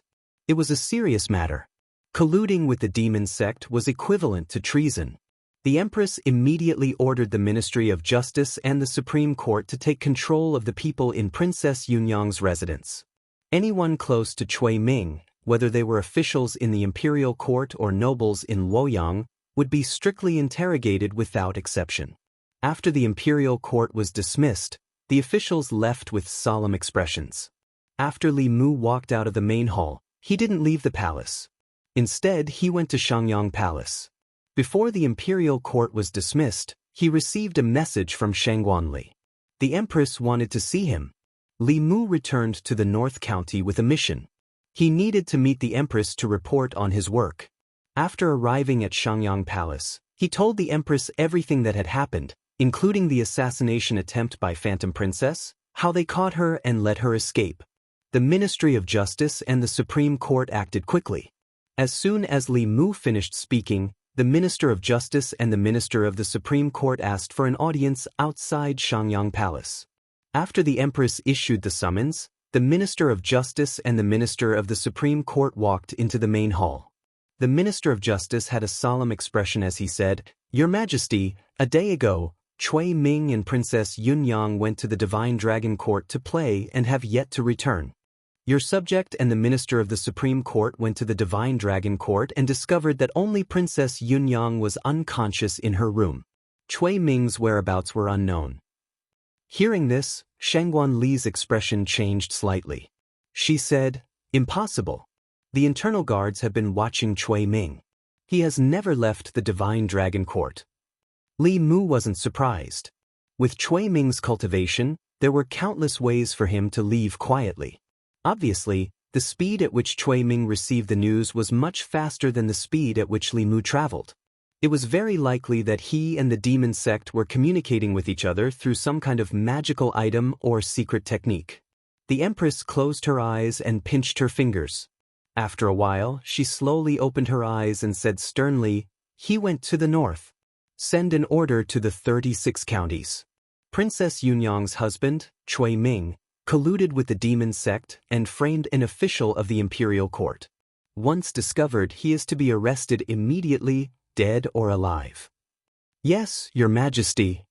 Li Mu immediately realized how important instant communication was. He looked at the Empress and asked, "Your Majesty, is there any magical item that can instantly transmit messages from 1,000 miles away? If I had such a magical item, I wouldn't have given Cui Ming the chance to escape." The Empress thought for a while and stretched out her hand. An item appeared in her palm. It was a white item that looked like a conch shell. The conch shell slowly floated in front of Li Mu and he held it in his hand. The Empress said, "If there is an emergency, use your magic to activate this conch shell and speak to it. I will then be able to hear your voice." Li Mu happily accepted the treasure and asked again, "Your Majesty, is there any item that can instantly send someone 1,000 miles away? Can you give me one? If it wasn't for this treasure, Huanji wouldn't have been able to escape from me." Hearing this, the Minister of Justice and the Minister of Justice looked at Li Mu a few more times. The Empress glanced at him and said, "The teleportation talisman requires a powerhouse above the transcendence level. It takes a lot of time and effort to make it. I don't have one either." Li Mu felt that it was a pity. He thought for a while and said, "Your Majesty, do you have any more fate pills? I used the one you gave me last time." "No more." The Empress waved her sleeve and Li Mu was violently swept out of the door. She didn't need to chase him away so violently. Li Mu tidied his clothes and slowly walked out of the palace. Cui Ming had escaped, but he couldn't escape forever. His actions had crossed the bottom line of the imperial court. Even if he ran to the ends of the earth, he couldn't escape the imperial court's pursuit. He had lived in the divine capital for more than a decade and left behind countless traces. It wasn't difficult to calculate his location through the things he left behind. After returning home, Li Mu released the two female ghosts. Suhi was still asleep and he didn't know when she would wake up. He let them accompany Xiaobai at home and do chores like cleaning the house. Raising two obedient ghosts at home was much easier than hiring maids and servants. Li Mu didn't stay at home for long. He walked out of the door and headed to the Ministry of Justice. When he left the palace, he received a message from the Empress telling him to go to the Ministry of Justice and investigate the case of the Jianghu County chief. It had been confirmed that Cui Ming was a spy from the demon sect. From the Tree Demon's memories, he also learned that the tragedy in Jianghu County was framed by Cui Ming and the demon sect.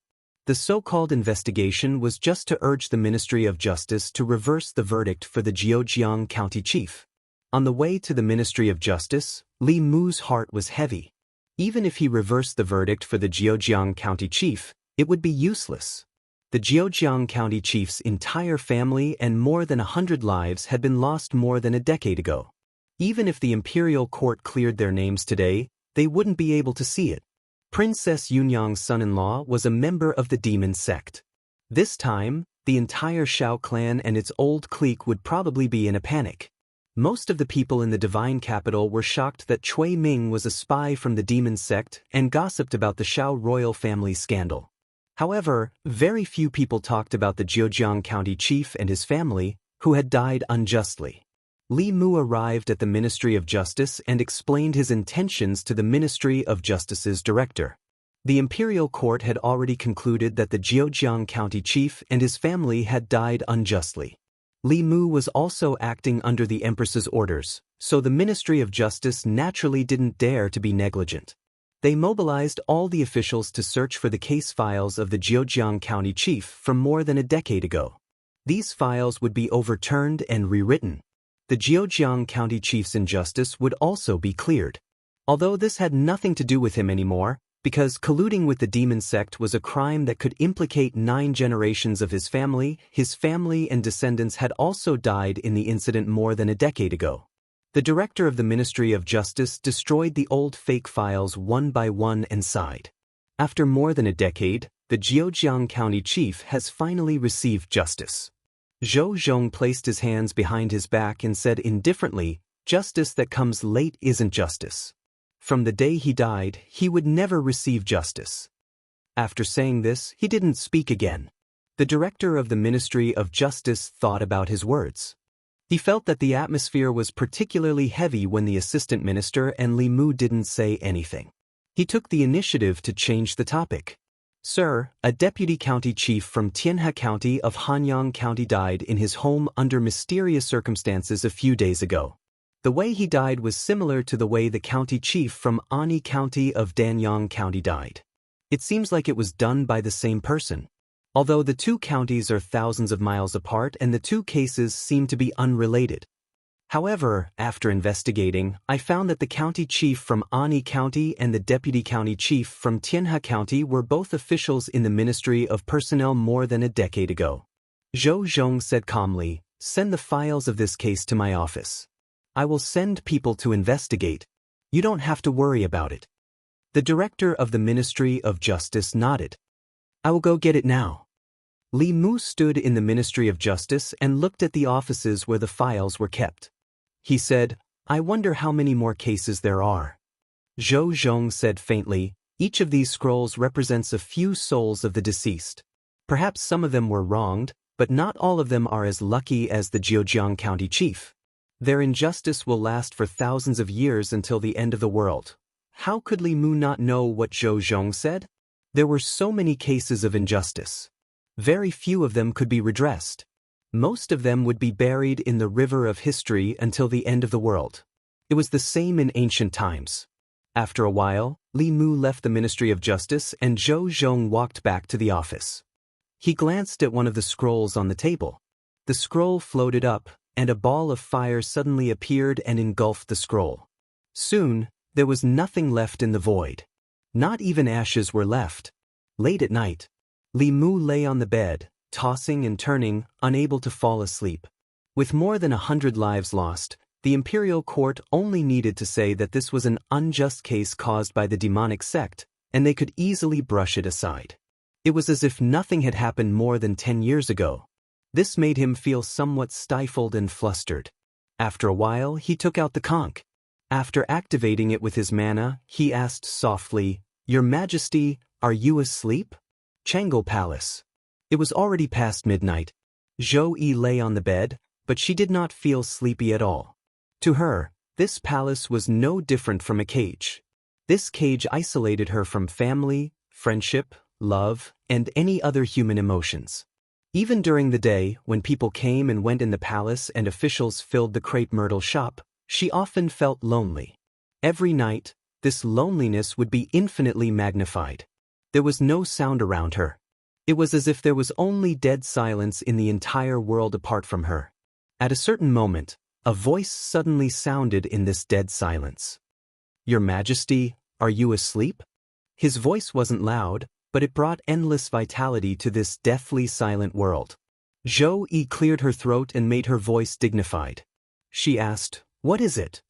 Li Mu did not expect the Empress to still be awake. He slowly said, "I think that the imperial court should announce the injustice the Zhejiang prefectural governor suffered to the world. This is the only way to clear his name." Zhou Yi thought for a moment and said, "Tomorrow I will issue an edict and order the Ministry of Works to erect a monument and a temple in Zhejiang prefectural governor's memory for future generations." The Empress thought more than he thought. Li Mu sighed. "Your Majesty is wise." Zhou Yi asked, "Is there anything else?" Li Mu thought for a moment and said, "Your Majesty, do you have many conches that can transmit messages?" "Your Majesty, my fiancé is in the northern prefectural, thousands of miles away from me. It is inconvenient for us to meet. I want to give her one." Chapter 292. After obtaining this magical conch, Li Mu suddenly had an idea. If he could give one to Lu Hanyan, then even if the two of them were thousands of miles apart, one in Beijing and the other in Chengdu, they would still be able to talk to each other in real time. Making conch porridge every night was something that he could look forward to. Instead of calling this conch a magical item, it was more like a phone that could only talk to one person. In Jianghu Palace, Zhou Yi said calmly, "No." Li Mu was a little disappointed, but he was prepared. After all, if he had 3 of these things, wouldn't the Empress be eavesdropping on him and Lu Hanyan when they were being sweet? This would be too much of a shock to her. After all, she was almost 30 years old and was still single. It was inevitable that she would be envious when she saw other couples. He couldn't let her see other people in love. Should he ask for her conch and give it to Lu Hanyan? This bold idea only flashed through Li Mu's mind for a moment before he extinguished it. With the Empress's breadth of mind, she wouldn't give Li Mu a conch. She would only give him a whip. "I'm sorry for being presumptuous." "Good night, Your Majesty. I'll hang up first." Announcing to the world that the Zhejiang prefectural governor was innocent had already been reported to the Empress. Li Mu was about to put down the conch when the Empress's voice came again. "Tell me about you and your fiancé." Li Mu was stunned. He didn't expect the Empress to be so nosy. It wasn't a big deal to talk about his experience with Lu Hanyan, but it seemed a little cruel to tell an old single dog about it. This was no longer abusing a single dog, but killing a dog. However, this was the Empress's own request, and she didn't give Li Mu a choice. Li Mu thought for a moment and said, "That was almost a year ago. At that time, I was still a constable in Yangqiu County." She had just moved to Yangqiu County and lived next door to me. As Li Mu narrated the story to the Empress, he also recalled the process of how he and Lu Hanyan met, got to know each other, and fell in love with each other.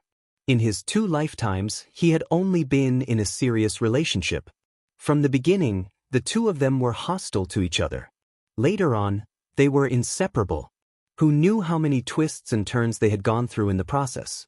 Li Mu added, "In less than a year, she will come to the capital and we will get married there. If you have time at that time, you can come to my home for the wedding banquet. My wife admires you a lot and won't let me say anything bad about you," the Empress asked calmly. "Did you speak ill of me?" Li Mu hurriedly explained, "What I mean is that she is very protective of Your Majesty, just like how I am protective of Your Majesty." The empress was silent for a moment and asked, "Why are you protecting me?" Li Mu thought for a moment and said, "Because in my heart, your majesty is a wise ruler worthy of my protection. The reason why I am fearless in the capital is because I know that your majesty is behind me. Your majesty is my strongest support. I am willing to be the sharp spear in your majesty's hand." The empress didn't speak. After a long time, she said, "How is your learning of magic?" Li Mu said honestly, "During this time, I have been busy with Chui Ming. Under your majesty's guidance, I only learned how to be invisible." The empress said, "Although you have Fulu and magic treasures, these are all external objects. You need to learn more magic as soon as possible to improve your strength." Li Mu also understood what the empress said. Cultivators could rely on Fulu and magic treasures, but relying on oneself was better than relying on anything else. With the water-repellent talisman, one could also move in water. However, if one learned the magic to enter water, one could go to any river, lake, or sea. The fire-sitting technique could allow one to enter fire without burning, and there was no need to use Fulu magic treasures. Other than that, there were other magic that were very practical. For example, the clothing-blocking technique could prevent fire, rain, and dust from touching one's body. The Qi restriction technique could push one's physical body to the extreme, comparable to the golden body of Buddhism. There was no sound from the conch, but Li Mu felt sleepy and quickly fell asleep. In the dream, the empress wore an ordinary white dress and said, "From today onwards, I will teach you magic in your dream. Learn seriously." Sure enough, flattery was useful. Having a transcendent tier elite teach them step by step was an opportunity that many people could only dream of. As long as Li Mu stood firmly on the empress's side, he would be able to see creation tier elites waving at him. No matter how high one's cultivation talent was, it was very difficult to reach the creation realm before the age of 30 without a great opportunity. However, with the guidance of a transcendent realm master, enough spiritual jades, and enough psychokinesis, it was not impossible to complete the path that others would take decades to complete in a few years. Shangguan Li was an example. Speaking of Shangguan Li, she was the empress's personal maid and also the empress's mouthpiece in the imperial court. This time, she did not appear in the morning court. Chui Ming escaped from under the eyes of the inner guards, which made her very angry because the people who were watching Chui Ming were her subordinates. In order to save face, she specially asked the empress to personally lead people to hunt down Chui Ming. The task of passing the imperial court's decree fell on Li Mu's head. Li Mu walked from the corner to the high platform in front of the empress and replaced Shangguan Li's position. In the past, Li Mu could only secretly observe from the corner of the hall because of the empress. Now, he stood in front of the hall and looked down at the officials. The matter of Chui Ming being a spy from the demon sect was of great importance and involved many people. Today's morning court only discussed this matter. The servants of the prince consort's residence were all arrested by the imperial court. After a soul search, a few more disciples of the demon sect were found. Chui Ming's identity was confirmed. The current prince consort, a fourth-rank official of the country, was actually a spy from the demon sect. This was a disgrace to the imperial court and the greatest insult to the imperial court. What's more, Chui Ming was the assistant minister of the secretariat of the Great Zhou. He was in a high position and knew almost all of the national affairs. All of the decisions of the Great Zhou were made through the secretariat of the secretariat. To some extent, in the past few years, the demon sect had controlled the imperial court of the Great Zhou. In the past few years, Chui Ming's actions were to control the old party and firmly support the payment of guilt. In the handling of certain matters, it seemed that he was protecting the old party and protecting the interests of the influential officials. In fact, he was consuming the people's confidence in the Great Zhou and weakening the people's mental power. He was taking advantage of this to cause chaos in the imperial court. The old party suffered a great blow in the matter of Chui Ming. The officials and influential officials who were in close contact with Chui Ming were all interrogated with the soul manipulation technique. Even Princess Yunyang was not spared. Fortunately, they were not found to have colluded with the demon sect. Otherwise, if the Zhou family and the new party seized the opportunity, The crime of colluding with the demon sect would be enough to consign the Shao family to eternal damnation.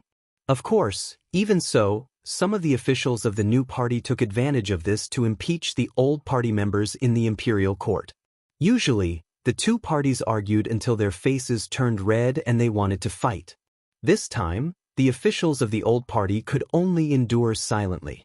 In the matter of Cui Ming, they only thought of their own interests. None of the officials in the imperial court mentioned the Zhejiang prefectural governor. Li Mu looked at the magistrate and said, "His Majesty has decreed that the Zhejiang prefectural governor has been framed by Cui Ming and has been wronged to this day. It is to be announced to the world that he is innocent. In addition, the Ministry of Works is to send people to Zhejiang prefectural governor to build a temple and erect a monument for him. The Ministry of Justice, Supreme Court, and Zongjing Temple should take this case as a warning." Cui Ming's case was a wake-up call for the imperial court. The demon sect's hands had already reached into the imperial court. More than 10 years ago, they had planted spies in the imperial court and even became the emperor's son-in-law. If Cui Ming's old crimes had not been exposed, no one knew how long he would have hidden and how many state secrets he had leaked to the demon sect. No one knew if there were other spies of the demon sect in the imperial court other than Cui Ming.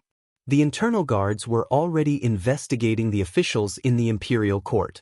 After the court, Zhang Chun and Li Mu walked side by side and asked, "If you can't search the officials' souls, how can you investigate the spies of the demon sect?" Li Mu said, "The spies of the demon sect all have one thing in common. No matter if they are male or female, they are all very handsome. Such people are the easiest to gain the trust of others and obtain information." Zhang Chun breathed a sigh of relief and said, "Then they shouldn't suspect me." After saying that, he seemed to have realized something. His expression became a little complicated. For a moment, he didn't know whether to be happy or sad. Chapter 293. Zhang Chun sighed as he stood at the entrance of the palace. Although Cui Ming had been removed from his post and became a wanted criminal, it seemed like he had won against Cui Ming. However, in another aspect, he was still inferior to Cui Ming. What a superficial world this was. They categorized people based on their looks. People who looked like Cui Ming and Li Mu were liked and pursued by countless women. These good-looking people, whether it was their life or their career, would be smoother than most people. Even the devil's sex spies required them to be good-looking. As for people with ordinary looks like them, they often had to put in several times more effort to obtain things that were easily within their reach. He shook his head and sighed, "How shallow. It's fine if the women in Divine Capital are shallow, but I didn't expect the demon sect to be so shallow as well. The more handsome a person is, the more they will be suspected. Won't I be in danger then?" A voice from behind interrupted Zhang Chun's sigh. He turned around and saw Prince Shou standing not far behind him and Li Mu with a worried look. Zhang Chun's gaze lingered on Prince Shou's bulging belly for a while before he said, "Your Highness, you're worrying too much. No one in the imperial court is safer than you." Prince Shou patted his chest and said, "That's good, that's good." After that, he seemed to have realized something. He pointed at Zhang Chun and said angrily, "Zhang, what do you mean by that? Are you saying that I'm not handsome? You're just a deputy of the imperial clan temple. How dare you offend me? I didn't mean that." "I think that's what you meant. Why don't you take a piss and look at yourself? What right do you have to talk about me? Let me tell you, when I was young, I was also a famous handsome man in Divine Capital." Prince Shou cursed as he got into the sedan. Zhang Chun returned to the Divine Capital Yamen. Li Mu bought some groceries on the way home. He had just returned from a business trip and planned to give himself a few days off. When he reached the door, he saw a figure standing there. Madame Chu stood there and looked at Li Mu. "Milord, you've returned." Li Mu looked at her and said, "Cui Ming is a spy from the demon sect. The imperial court has put him on the wanted list in all 36 counties. He can't escape. You just have to wait for the news in the capital." Madame Chu shook her head and said, "I'm here to bid you farewell. Cui Ming and I have an irreconcilable grudge. I want to kill this bastard with my own hands." Li Mu thought about it and did not try to persuade her again. For the past 20 years, she had lived solely on hatred. Her only goal was to kill Cui Ming with her own hands. This was the knot in her heart and her obsession. If she couldn't end Cui Ming with her own hands and resolve this obsession, it would be very difficult for her to make any progress in her cultivation. The gap between the fifth realm and the sixth realm was the biggest gap in the first 6 realms. As long as a cultivator could break through to the supernatural realm, it was only a matter of time for them to reach the creation realm. Those who were less talented would be able to reach the creation realm after a few decades. However, reaching the 6th realm from the 5th realm was not just a matter of time. There were many creation realm experts in the imperial court. The 36 officials were all in the creation realm. However, there were only a few experts in Dongxian. If Madame Chu could not let go of the knot in her heart, she would be stuck at the 5th realm for the rest of her life. Li Mu looked at her and said, "You have to be careful. Cui Ming has escaped from the divine capital. I'm afraid there will be experts from the demon sect around him. You'd better meet up with the experts from the imperial court and act together." Madame Chu nodded and said, "I understand." After she finished speaking, she slowly knelt on the ground and said, "Thank you for taking me in and helping me, sir. After I kill Cui Ming with my own hands, if I'm still alive, I'm willing to serve you as my master and be your servant." Li Mu waved his hand and said, "There's no need for that. For the past 20 years, you've been living for hatred. I hope that after you kill your enemy, you can live for yourself." Madame Chu was a pitiful person. She had met a bad man who caused her own death and her entire family to be killed. However, compared to the daughter of the Zhejiang County chief, she was considered lucky because she had the chance to kill her enemy. The first half of her life was already unfortunate enough. Li Mu felt uneasy about taking her in as a servant. Madame Chu kowtowed 3 times to Li Mu and turned to leave. The space around Li Mu was filled with her feelings of gratitude. Ever since he condensed the 7 spirits, he rarely cultivated by absorbing emotions. Compared to spiritual jades and psyche power, the way to produce the 7 emotions was very troublesome. However, Li Mu did not waste the emotions left by Madame Chu. On the path of cultivation, the easier it was to obtain a power, the harder it was to cultivate. For example, the spiritual power of heaven and earth was contained in various places. As long as one knew how to guide it, they could refine it for cultivation. However, this method of cultivation was very slow and it was very difficult to increase one's level.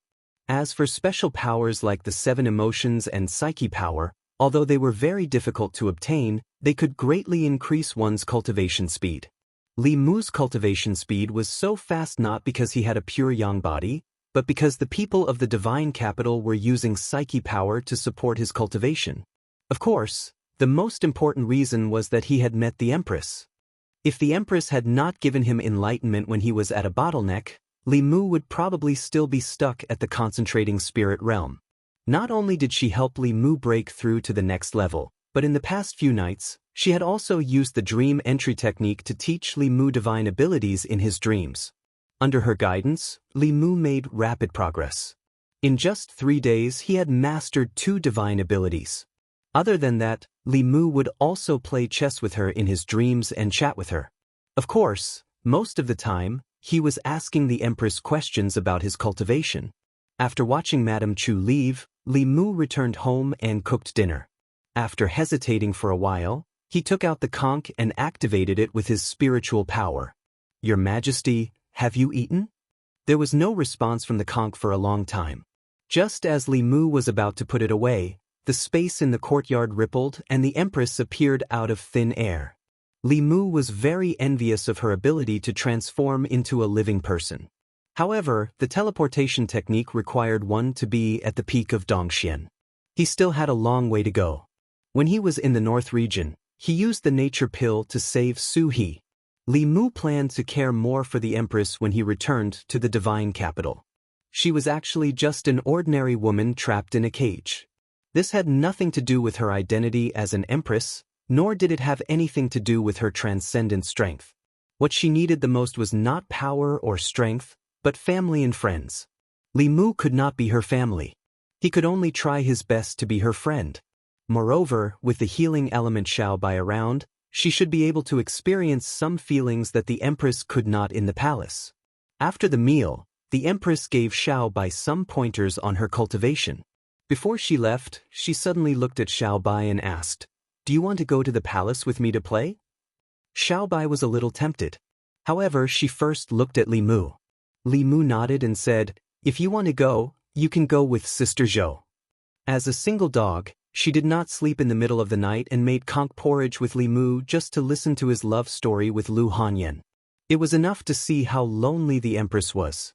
Xiaobai was naturally adorable. If she stayed by the Empress's side, she could relieve some of her loneliness. Different from Shangguan Li and Mr. Mei, in Xiaobai's heart, there was no Empress of the Great Zhou. There was only Sister Zhou who treated her very well and gave her the essence of the celestial fox. The Empress did not lack people who respected her. What she lacked were people who were not afraid of her identity as the Empress and treated her as an equal. Since ancient times, it had been lonely at the top. Whether it was the peak of strength or the peak of status, once one climbed to the top, it was easy to become lonely. Xiaobai had been longing for the beautiful scenery of the imperial garden for a long time. After seeing Li Mu agree, she happily held the Empress's hand and said, "Okay, okay." The two figures disappeared in front of Li Mu again. Li Mu walked to the courtyard and began to practice his new supernatural power. After a while, in the imperial garden, Zhou Yi looked at Xiaobai and asked, "Xiaobai, how did you meet Li Mu?" Speaking of this, a brilliant smile appeared on Xiaobai's face as she said, "Before I could transform, I accidentally fell into a hunter's trap. It was Benefactor who saved me and even bandaged my wounds. From then on, I swore to repay Benefactor." Zhou Yi asked curiously, "How?" Xiaobai blushed slightly and said, "I want to marry Benefactor and stay by his side for the rest of my life." Zhou Yi was slightly stunned and asked, "Doesn't he already have a fiancé?" Xiaobai said, "Benefactor has Sister Lu and Sister Wanwen, but he can also have me. The three of us will accompany Benefactor for the rest of our lives." Zhou Qiong had already forgotten a certain matter, but Xiaobai's words caused her to involuntarily recall the absurd scene she had seen in Li Mumu's dream that night. This caused her, who had never experienced something like this before, to feel an indescribable panic in her heart. She even felt a deep sense of fear. Then she was suddenly shocked. On the path of cultivation, this was not the first time she had felt this. This was an inner demon. As her cultivation increased, the inner demon would also become stronger. Once an inner demon was born, the consequences would be unimaginable. She wanted to suppress this palpitating heart, but the more she tried not to think about it, the clearer the image in her mind became. With great difficulty, she finally suppressed this palpitating heart with supreme determination. In her heart, she was already extremely regretful. She had transformed into the woman in his dream and played with him in every possible way, causing Li Mu to mistakenly think that an inner demon had appeared. Now, she had finally received her retribution. Moreover, she could not blame Li Mu for this at all. Because she had invaded Li Mu's dream without his consent, she could only blame herself. Xiaobai was playing in the imperial garden, while Zhou Yi returned to her bedroom and sat cross-legged on the bed. The matter of an inner demon could not be underestimated. If it was ignored, the cultivation would stagnate at best, and the cultivation would regress at worst, or even suffer from qi deviation. Her inner demon had arisen because of Li Mu. The simplest and fastest way was naturally to kill Li Mu, and the inner demon would naturally be eliminated. But she could not and would not do so. How could she bear to kill the most understanding and supportive of her? For her sake, he did not hesitate to offend all the court officials, the old and new parties, and her most capable and closest subjects in the 3 academies. Zhou Yi took a deep breath, slowly closed her eyes, and began to think of other ways to eliminate the inner demon. Chapter 294. Late at night, Li Mu laid on the bed in a comfortable position, waiting for the Empress to arrive. Perhaps it was because she had broken Li Mu's wet dream the last time, but these days, the Empress had never entered his dreams without saying a word. Instead, she would take the initiative to hypnotize Li Mu, and then appear.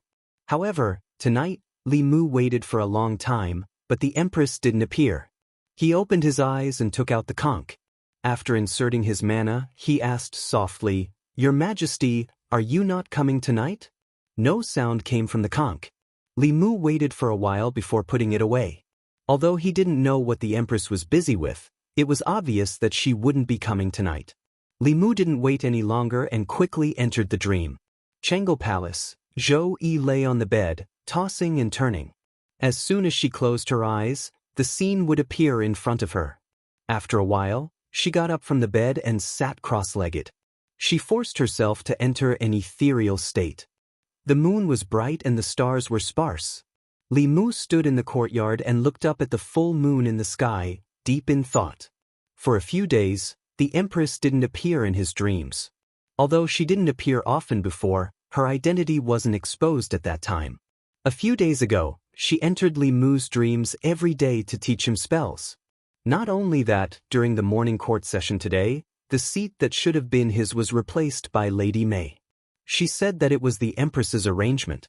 Li Mu couldn't help but wonder if he had offended the Empress in some way, or if he had angered her. After thinking carefully, Li Mu ruled out this possibility. After returning from the North County, he treated the Empress even better than before. He was worried that she would be lonely, so he took the initiative to chat with her at night, talking about life and dreams. He was worried that she would be tired of eating delicacies, so he personally cooked her favorite dishes and sent his Xiaobai to the palace to accompany her. The Empress had no reason to be angry with him. That night, Li Mu thought about it all night, but he still couldn't figure out the reason. The next morning, he prepared to enter the palace to sound out the Empress. At the entrance of Jianghu Palace, Mr. Mei walked out of the palace and said, "His Majesty is not in the palace. If there's anything, you can tell me." According to what Li Mu knew, the Empress rarely left the palace. She could no longer return to the Zhou family. Every time she left the palace, she would go to the Li residence. Mr. Mei was obviously lying, and she had no reason to lie to Li Mu. This had to be the Empress's idea. This meant that the events that had occurred in the past few days were not because Li Mu had thought too much, but rather because the Empress had deliberately done so. Li Mu didn't show any strange expression on his face. He asked, "It's not a big deal. I just want to ask if Cui Ming has been caught." Mr. Mei shook his head and said, "Not yet, but Ali has gone after him personally. She has many masters around her, and she can track Cui Ming all the way.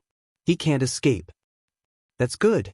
Li Mu nodded and said, "Then I'll go back first. Goodbye, Sister Mei." Mr. Mei watched him leave, thought for a moment, and said, "Wait." Li Mu turned around and asked, "Is there anything else?" Mr. Mei asked, "Did you make His Majesty angry again?" Li Mu shook his head. Recently, not only did he not speak ill of her behind her back, but he was even nicer to her. He couldn't figure out why the Empress had suddenly become cold to him. Mr. Mei said helplessly, "Then you go back first. I'll let you know if there's any news about Cui Ming." Li Mu nodded and turned to leave again. Mr. Mei walked into the Jianghu Palace and looked at the Empress who was dealing with the memorials. His lips moved as if he had something to ask, but he didn't say anything in the end. Zhou Yi closed a memorial and looked out of the palace. A trace of helplessness appeared in the depths of her eyes. The inner demon of the transcendent realm was no small matter. It took her a lot of effort to suppress it. If she saw Li Mu, she was afraid that all her efforts would be in vain. Outside the Jianghu Palace, a maid on duty glanced at the Jianghu Palace and hurried away. A moment later, in the Fusho Palace of the West Palace, the Empress Dowager looked at a maid kneeling in the palace and asked, "Is what you said true? That Li Mu went to the palace to see Her Majesty, but Her Majesty didn't see him?" The maid nodded and said, "It's true. Commander Mei told Li Mu that Her Majesty wasn't in the palace.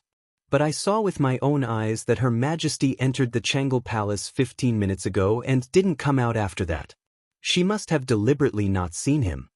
The Empress Dowager said suspiciously, "Li Mu is her favorite. Why didn't she see him?" The maid said, "Not only did Her Majesty not see him this time, but during the morning court he was supposed to take over Commander Shangwan's position. But today, he was replaced by Commander Mei. I guess that Li Mu has fallen out of favor." Fallen out of favor? A cold smile gradually appeared on the Empress Dowager's face. She said sarcastically, "He deserves it. Because of him, I lost the only death exemption token bestowed by the late emperor. I haven't settled this debt with him yet. What will happen to a dog that has lost its master? A maid beside her said, Empress Dowager, even the academy can't defeat Li Mu. You must be careful. The Empress Dowager twitched her mouth and said, he has offended so many people in the Luoyang. There are so many people who want him dead. I don't need to do it myself. As long as I spread the news that he has fallen out of favor, someone will do it for me. After leaving the palace, Li Mu didn't go home. Instead, he went to an inn. He carried a jar of wine and knocked on a door on the second floor of the inn. Li Si was holding a book in his hand. He was swaying his head as he read. When he opened the door and saw Li Mu, he asked in confusion, "Why are you here?" These days, Li Si was preparing for the imperial examination. He had been studying hard in the inn. Li Mu had only seen him a few times. Li Mu put the jar of wine on the table and said, "I have a question to ask you." Li Si waved his hand. He stared at the book and said, "Wait, let me finish this part first." Li Mu took the book from his hand and said, "You don't have to memorize it. This part won't be tested." Li Si glanced at him and said, "How do you know it won't be tested? Are you the one who set the questions?" Although the questions weren't set by Li Mu, the official who set the questions had to set the questions according to the outlines set by Li Mu. Li Mu returned the book to Li Si and said, "Believe it or not." Li Si looked at Li Mu and threw the book away decisively. He said, "Remember to tell me what the questions are a few days in advance." Li Mu said, "There aren't any questions. I can highlight the key points for you. In the end, you still have to rely on yourself." Enough. Li Si sat down and opened the jar of wine. He poured a bowl of wine for him and Li Mu. He said, "Tell me, what's the problem?" Li Mu said slowly, "I have a friend who has encountered some problems recently." Li Si glanced at him and asked, "Do I know this friend of yours?" Li Mu shook his head and said, "You don't know the friends I have in Luoyang." He continued, "This friend of mine has a friend of the opposite sex. A few days ago, this friend of the opposite sex was very good to him. From time to time, he would give him expensive gifts and treat him to meals. The two of them would talk about life and dreams together. But recently, this friend of the opposite sex suddenly became cold to my friend. He didn't even want to see him." "Why is that?" Li Si asked. "Did you offend her?" "Not me. It's my friend." "Did your friend offend her?" Li Mu shook his head and said, "No. Not only did he not offend her, he was very good to her. I don't know why she suddenly became like this." Li Si took a sip of wine and touched his chin. He said, "There are 3 possibilities. First, you are her target, but only one of them. She is cold to you because she has someone else she is passionate about." Li Mu shook his head. The Empress was not the kind of person who would two-time. Li Si looked at him and continued, "The second possibility is that she is tired of you and doesn't want to waste her passion on you." Li Mu corrected, "It's my friend." Li Si said, "Sorry, it's your friend." Li Mu and the Empress had a superior and subordinate relationship. They were not in a romantic relationship. He looked at Li Si and asked, "What's the third possibility?" Li Si didn't answer directly. Instead, he asked, "Can you beat Lady Lu now? Does this have anything to do with this question?" "I'm just asking." Li Mu thought for a moment and said, "I can't beat him." This wasn't a question of whether or not he could beat her, but whether or not he could fight back. Even if Li Mu had transcended, he was still no match for Lu Hanyan. Li Si looked at him with an inexplicable gaze and said, "The third possibility is, congratulations to you, no, congratulations to your friend. That woman likes him. She is sometimes cold and sometimes hot, sometimes aloof. These are all tricks between men and women. Only in this way would your friend feel nervous. If my guess is correct, after a short period of coldness, she will become passionate about your friend again." This time, Li Mu didn't agree with Li Si's analysis. Although he and the Empress weren't like lord and minister, they weren't lovers either. It was precisely because of this that he couldn't understand the Empress's sudden coldness. A woman's heart was like a needle at the bottom of the sea. Only a girl as cute and innocent as Xiao Bai, whose thoughts were written all over her face, didn't need him to guess. In the next few days, a rumor began to circulate among the court officials. Li Mu, the imperial censor of the palace, had fallen out of favor. First, he lost his status as a close official who could convey the empress's decree. Then, when he asked to see the empress, he was rejected. In the next few days, Li Mu didn't even attend the morning court, and the empress didn't say anything about it. All of this showed that Li Mu had fallen out of favor. He had no status or background. The only thing he relied on was the empress's favor. Without the empress's favor, any random official in the court could kill him hundreds or thousands of times. Li residence. After the morning court, Zhang Chun hurried over. Li Mu was cooking in the kitchen. He said, "Old Zhang, you came just in time. Go and call Li Si. Let's drink together." "Drink my ass." Zhang Chun quickly walked over and asked, "What happened between you and the empress?" Li Mu said, "Nothing." Zhang Chun said anxiously, "Nothing? Everyone in the court is saying that you've fallen out of favor. Aren't you worried at all?" Li Mu said indifferently, "It's up to the empress to decide whether I've fallen out of favor or not. What's the use of being worried?" Zhang Chun hurriedly said, "You're not worried, but I am. As someone who's been through it, let me give you a piece of advice. Between a man and a woman, if there's any misunderstanding between a man and a woman, it's better to talk it out. Don't hold it in.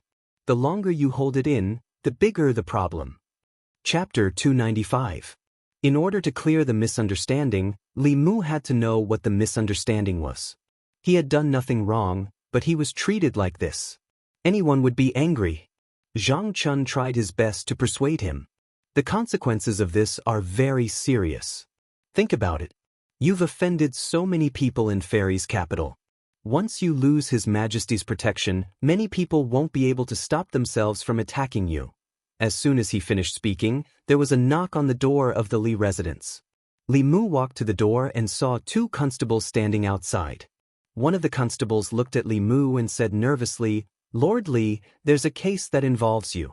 Please cooperate with us and follow us to the Ministry of Justice." Zhang Chun was shocked. He asked, "Someone's making a move so soon?" The news that Li Mu had fallen out of favor had just spread, and the Ministry of Justice had already made a move. It seemed that some people hated him to the point where they couldn't tolerate it for even a moment longer. To prevent Xiaobai from worrying, Li Mu told her to wait for him at home and not go out no matter what happened. Then he gave the conch to Xiaobai. If anything happened at home, she could contact the Empress instantly. After doing all this, he walked to the door again and said to the two constables, "Let's go."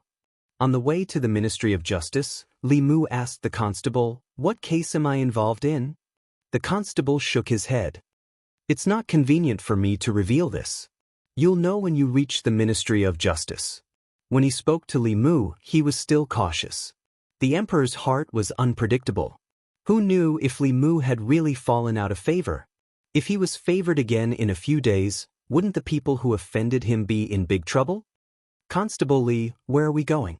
"This is the direction to the Ministry of Justice."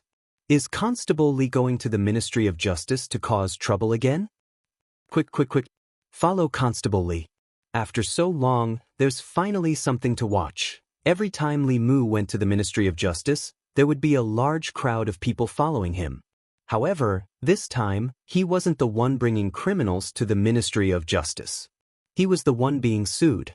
Ministry of Justice. The director of the Ministry of Justice paced anxiously in the courtyard. He didn't want to take this case at all. It wasn't easy for him to build a good relationship with Li Mu. He didn't want to waste all his previous efforts. However, that woman had sounded the grievance drum of the Ministry of Justice. The commoners were all watching outside, so he had to accept it.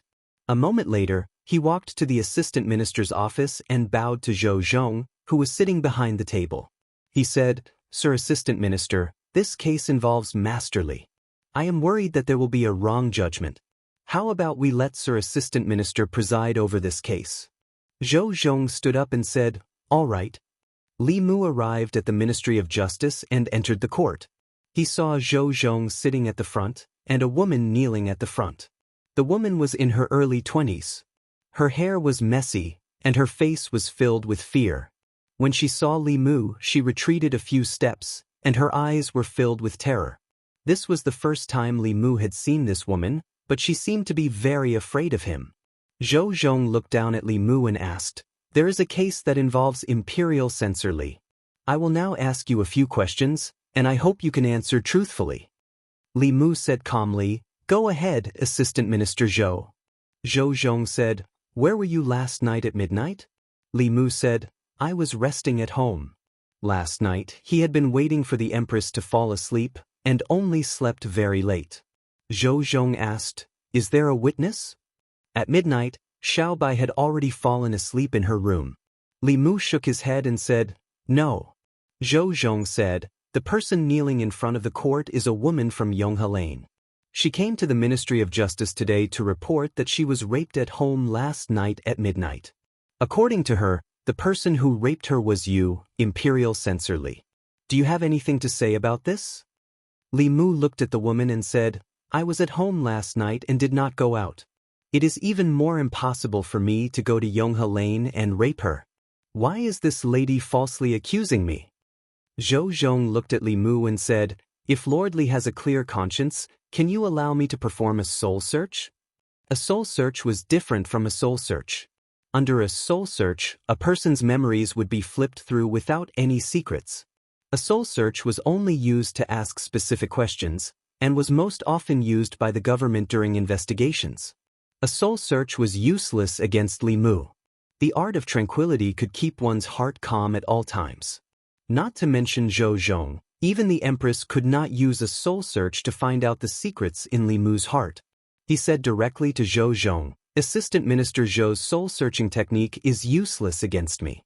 There is no need to expend any more mana. Furthermore, under the circumstances where there is no evidence, it is against the law to search the soul of the accused. The accuser should produce evidence and not have the accused prove his innocence." Zhou Zhong thought for a moment and nodded. He looked at the woman again and asked, "Lady Su, you said that Censor Li raped you last night. Do you have evidence?" Lady Su raised her head and said, "I saw it with my own eyes and experienced it personally. It is the evidence." Zhou Zhong looked at her and said, "Lord Li is an official of the Imperial Court. Since you want to accuse him, are you willing to accept a soul search? If you lie, I will punish you severely." Lady Su did not hesitate and said, "I am willing." Zhou Zhong walked down and pressed his palm on her head. The woman's gaze gradually became dazed. After a moment, Zhou Zhong waved his hand and images appeared in front of everyone in the court. Although these images were static, it was not difficult to see what had happened last night when they were all connected. The images were very clear. It was obvious that a masked man in black had barged into the woman's house and violated her. At the critical moment, the woman pulled off the black cloth covering the man's face. Under the black cloth was Li Mu's face. Zhou Zhong looked at Li Mu and asked, "Censor Li, do you have anything else to say?" Li Mu did not explain anything. He only said, "I believe that the Ministry of Justice will clear my name." Zhou Zhong said, "Although this case cannot be concluded, Lord Li, you are a major suspect. I'm afraid I can't let you leave the Ministry of Justice so easily. Men, take Li Mu into custody for now. After I investigate this case, I will try him again." Two constables walked forward and said, "Lord Li, please." In the court, the director of the Ministry of Justice had a look of disbelief. He said, "That's impossible. I've seen the girl by Constable Li's side. She is 1,000 times more beautiful than this woman. How could Constable Li give up what is close at hand for what is far away?" One of the constables said, "That's not necessarily the case. How can a domestic flower be as fragrant as a wild flower? Some people might just like that." The director of the Ministry of Justice looked at Li Mu's back as he calmly left. Even important officials of the court would rarely be so calm when faced with a case like this. He was almost certain that Li Mu had a motive for being so calm. Zhou Zhong walked out of the court and was about to return to the yamen when a shout came from behind him. "Stop!" Zhang Chun angrily pointed at Zhou Zhong and said, "You've so carelessly captured an official of the court. What can the memories of a mortal woman prove?" Zhou Zhong asked calmly, "The person who violated the woman looked exactly like Censor Li. Doesn't that prove anything?" "What does that prove?" Zhang Chun snorted coldly and said, "If I were to become Assistant Minister Zhou and do evil deeds, would you be blamed for the crime as well?" Zhou Zhong asked, "Lord Zhang, are you implying that a Realm 6 expert disguised himself as Censor Li to violate a woman and frame him for it? If Lord Zhang has Realm 6 cultivation and wants to frame me, the Imperial Clan Temple can use this as a reason to imprison me. Before the truth is out, I have nothing to say." Zhang Chun said, "Transformation techniques don't necessarily require Realm 6 supernatural powers. Transformation talismans and transformation pills can also transform the body and disguise one's appearance." Zhou Zhong asked, "Would someone use a heaven-grade Fulu and heaven-grade medicinal pill to frame Censor Li?" Zhang Chun said coldly, "Lord Li is dedicated to the people and offended all the officials of the fairy's capital. There are countless people in the fairy's capital who want to harm him. This is very likely." Zhou Zhong nodded and said, "We can't rule out this possibility. However, we'll only know the truth after the Ministry of Justice's investigation." Zhang Chun flicked his sleeves and left. At this moment, the onlookers outside the Ministry of Justice were still discussing. "Constable Li has been in there for so long. Why hasn't he come out yet?"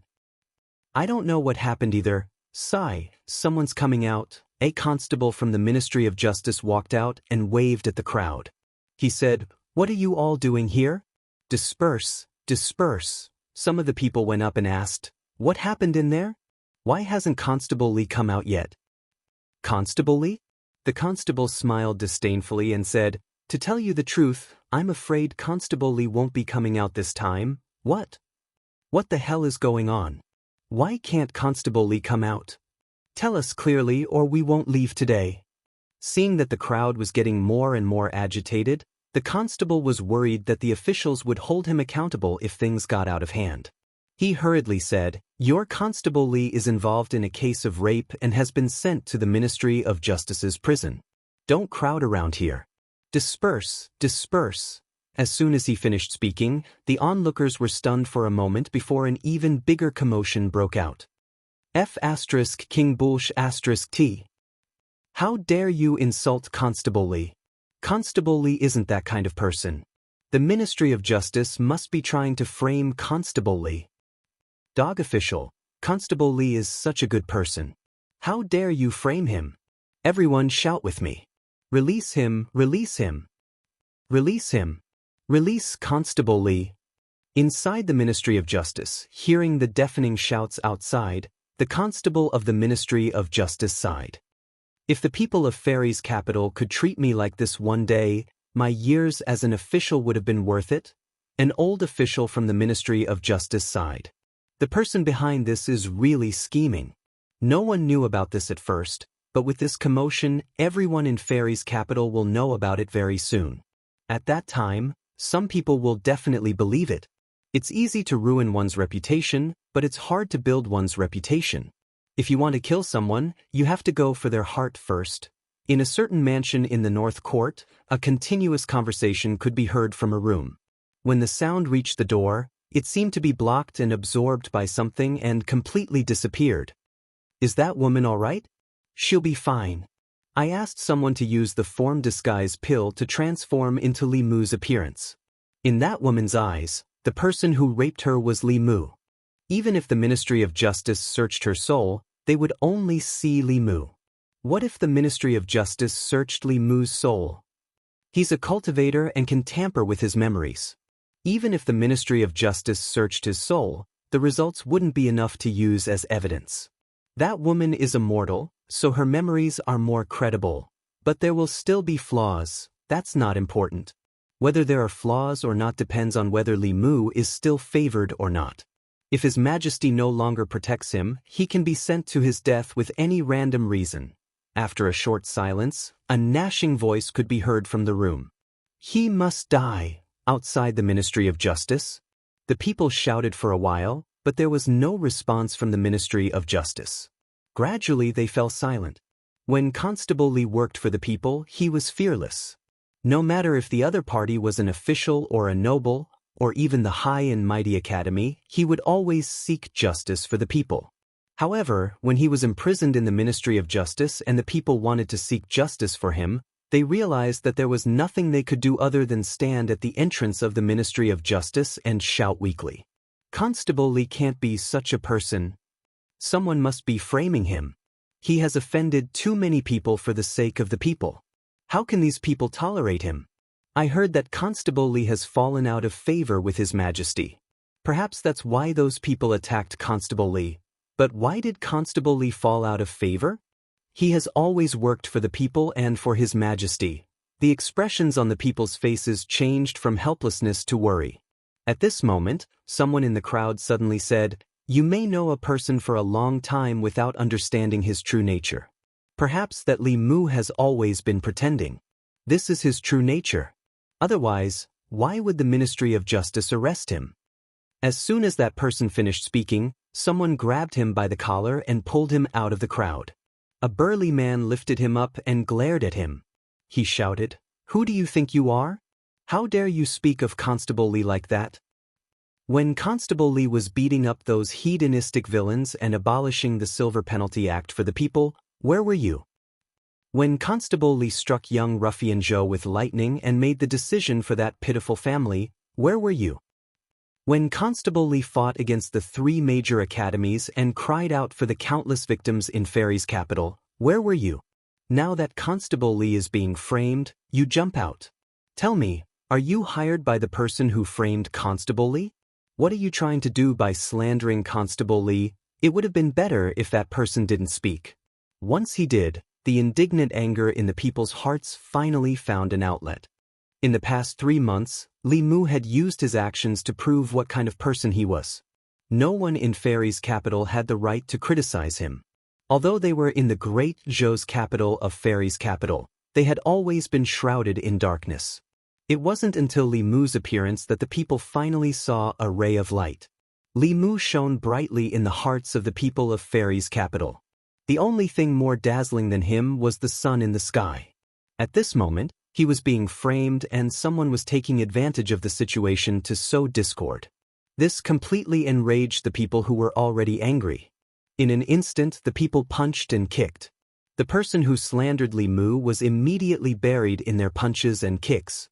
If it weren't for the bailiffs from the Ministry of Justice who saw that something was wrong and stepped out to stop them, there would have been another tragic case in front of the Ministry of Justice before Li Mu's case was over. Because of the commotion in front of the Ministry of Justice, this case that was originally limited to the Ministry of Justice quickly spread. In the past few months, every incident related to Li Mu was at the heart of the storm in Fairy's capital. Naturally, his case spread very quickly. When the people of Fairy's capital heard this, they were naturally worried. However, there was nothing they could do. They could only silently march in front of the Ministry of Justice to express their protest. However, in the southern and northern courtyards, there were many voices that were different from the voices of the people. "Ah, Li, to think that you would have such a day. When you bullied my grandson, you didn't think that you would have such a day, right? In the past, you had His Majesty protecting you. This time, without His Majesty, I'd like to see how you'll die. Before I could do anything, someone else beat me to it. I wonder who hates him so much. Could it be the Zhou family?" In the past 3 months, the officials and nobles of Fairy's capital, regardless of whether they were from the new or old parties, had formed grudges with Li Mu. When they heard that Li Mu had been imprisoned, they all clapped their hands in joy. They couldn't even be satisfied with hearing about Li Mu's tragic case from others. Many of them personally came to the Ministry of Justice to see for themselves. This undoubtedly made them even happier. Faced with the officials and nobles who wanted to visit Li Mu, the director of the Ministry of Justice was in a difficult position. Of course, they could visit the prison. However, the Ministry of Justice had a rule that not everyone could visit the prison. There were rules regarding the identity of the person who visited the prison and the time of the visit. In principle, the relatives and friends of non-criminals were not allowed to visit the prison. However, the people who came to the Ministry of Justice were either officials or nobles. He couldn't afford to offend all of them. He walked to the Assistant Minister's office and asked Zhou Zhong, "Lord Assistant Minister, these people outside all want to visit the prison. Should we reject them?" "No need." Zhou Zhong waved his hand and said, "If they want to visit, let them." However, each visit can only be 2 people at most. They can't stay for more than half an hour. Since the assistant minister had spoken, the director of the Ministry of Justice didn't say anything else. He nodded and said, "I'll make the arrangements now." The prison of the Ministry of Justice. In a neat and tidy prison cell. Li Mu stood in the middle of the cell. This was his first time in the Ministry of Justice's prison. Compared to the county and provincial yamen, the prison of the Ministry of Justice was cleaner and tidier. There wasn't any odor in the prison either.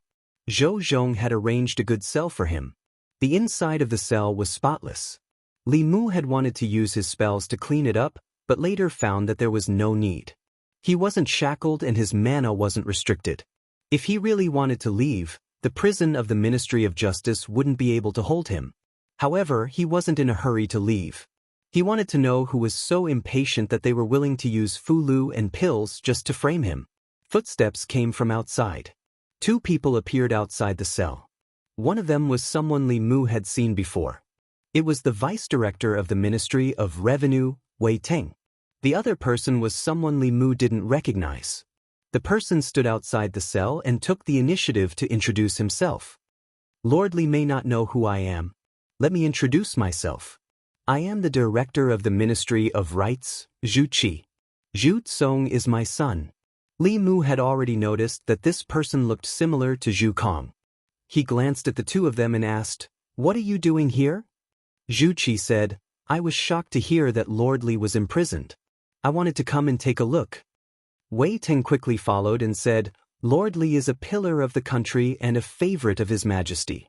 How could he do such a despicable thing? If you need any help, just ask. I won't help you." Wei Teng looked at Li Mu in the cell and laughed happily. His hatred for Li Mu was even greater than Zhu Qi's. Because of Li Mu, he lost his nephew. His only younger brother lost his son. Since then, he was unable to recover from the setback and cut off all contact with him. As for his son Wei Peng, he also suffered an unprecedented blow because of that incident. Since Wei Bin's execution, Wei Peng had never stepped out of the Wei mansion. He hugged a thick copy of the Law of Great Zhou all day long. He read it when he walked, when he ate, and even when he went to the toilet. Even when he slept, he would use the book as a pillow. Wei Ting saw his son's abnormality and his heart ached. He blamed all of this on Li Mu. Wei Tang and Zhu Qi laughed happily.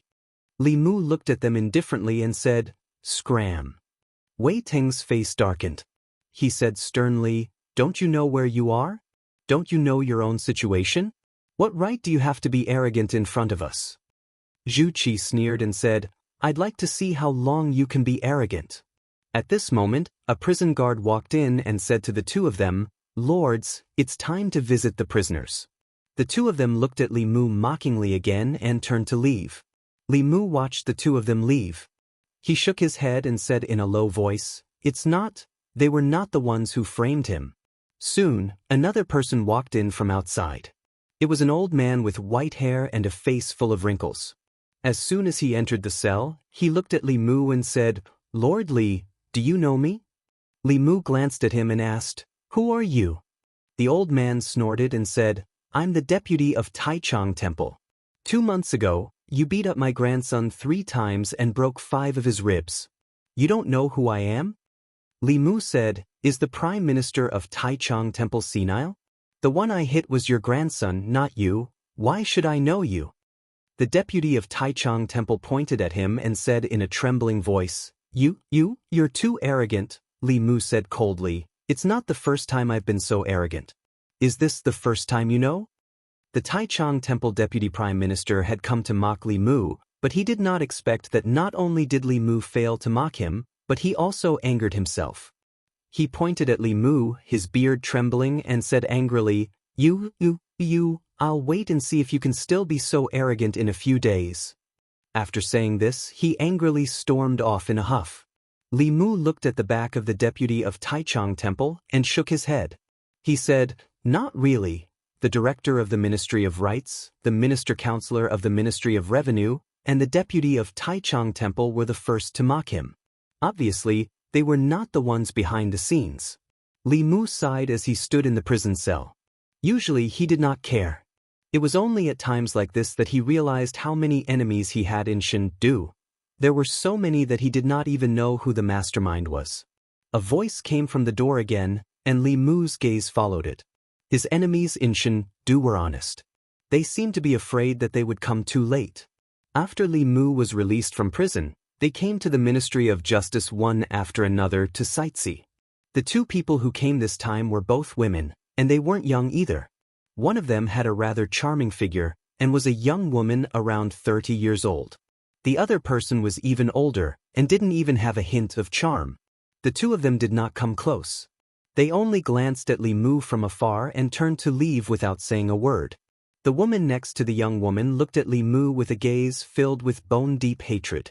Li Mu could feel a strong resentment and malice from her. Her disgust for Li Mu was even greater than that of the other three combined. Li Mu's eyes flashed. He sensed something and looked at the prison guard. He said, "You, come over here." The prison guard at the door ran over quickly and asked anxiously, What do you want?" Li Mu glanced at him and asked, "Who are the two women who came in just now?" The prison guard shook his head and said, "I don't know." "Go and ask." "Do you think you—" The prison guard was indignant.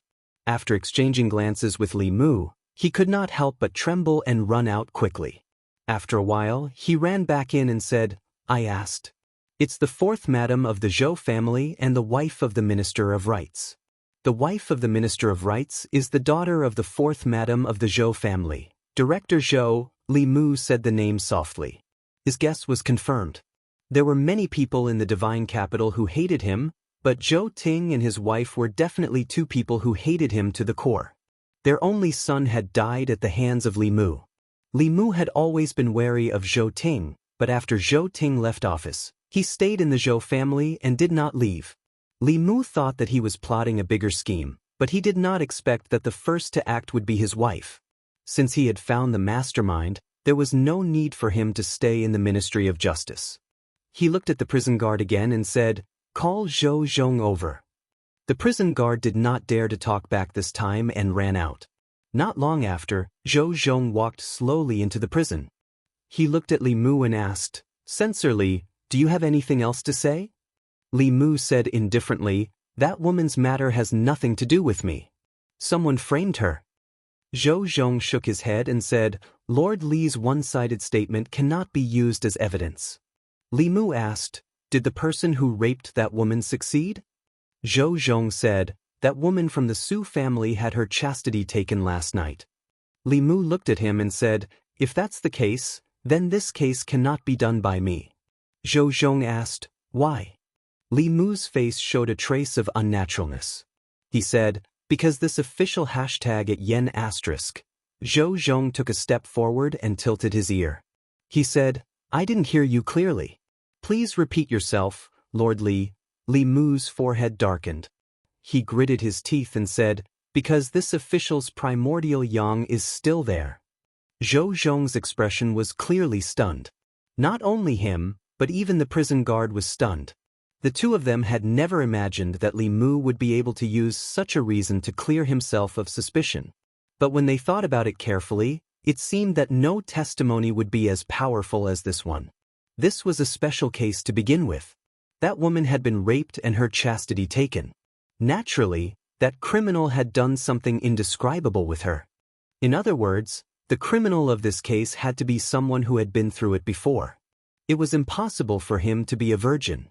A man's primordial yang would be lost the first time he fused with a woman. If Li Mu's primordial yang was still there, then he naturally could not be the criminal who raped that woman.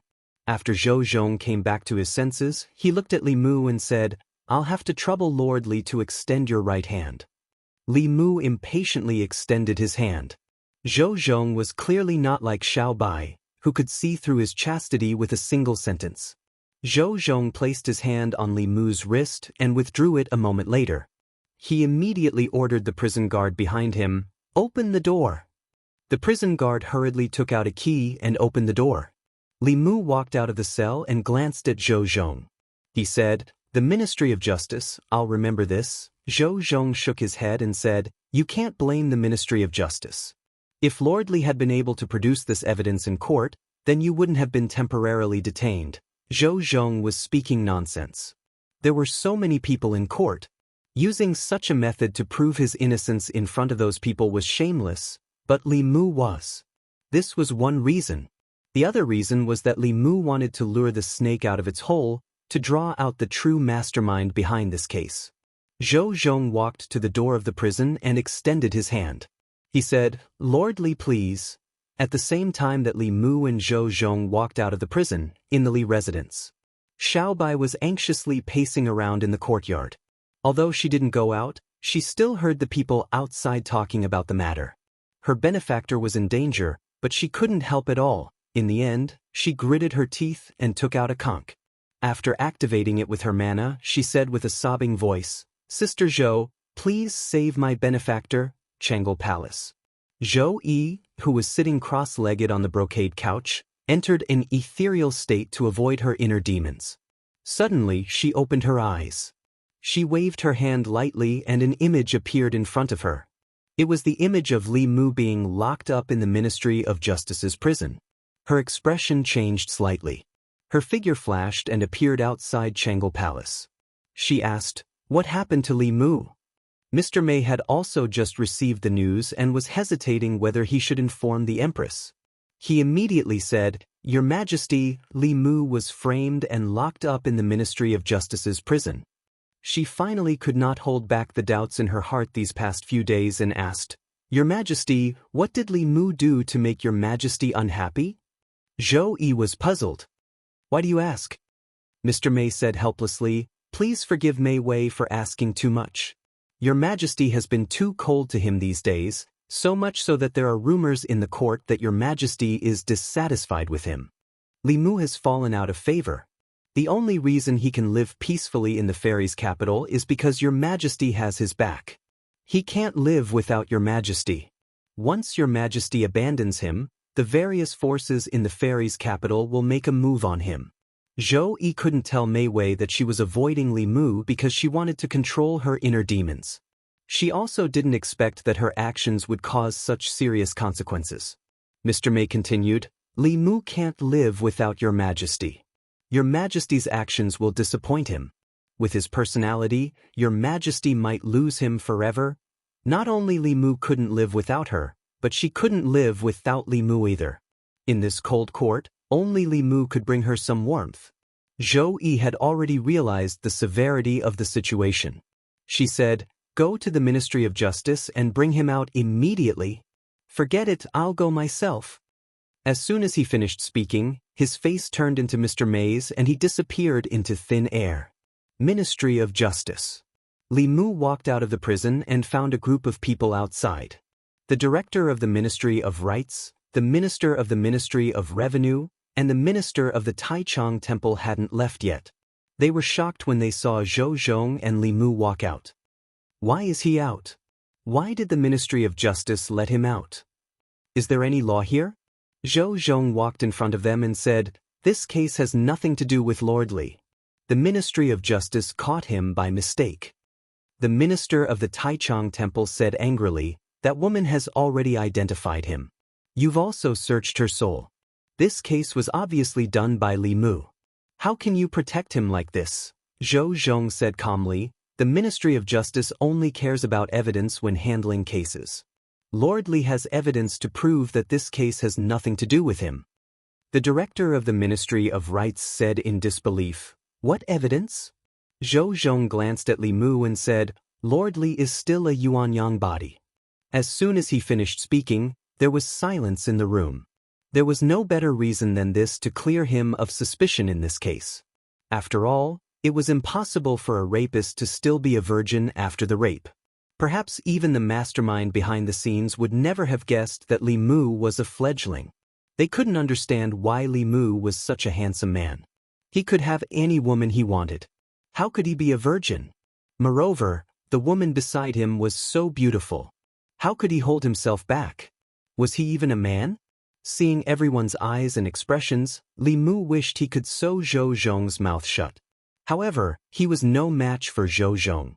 His gaze swept across the director of the Ministry of Rights, the minister of the Ministry of Revenue, and the minister of the Taichung Temple.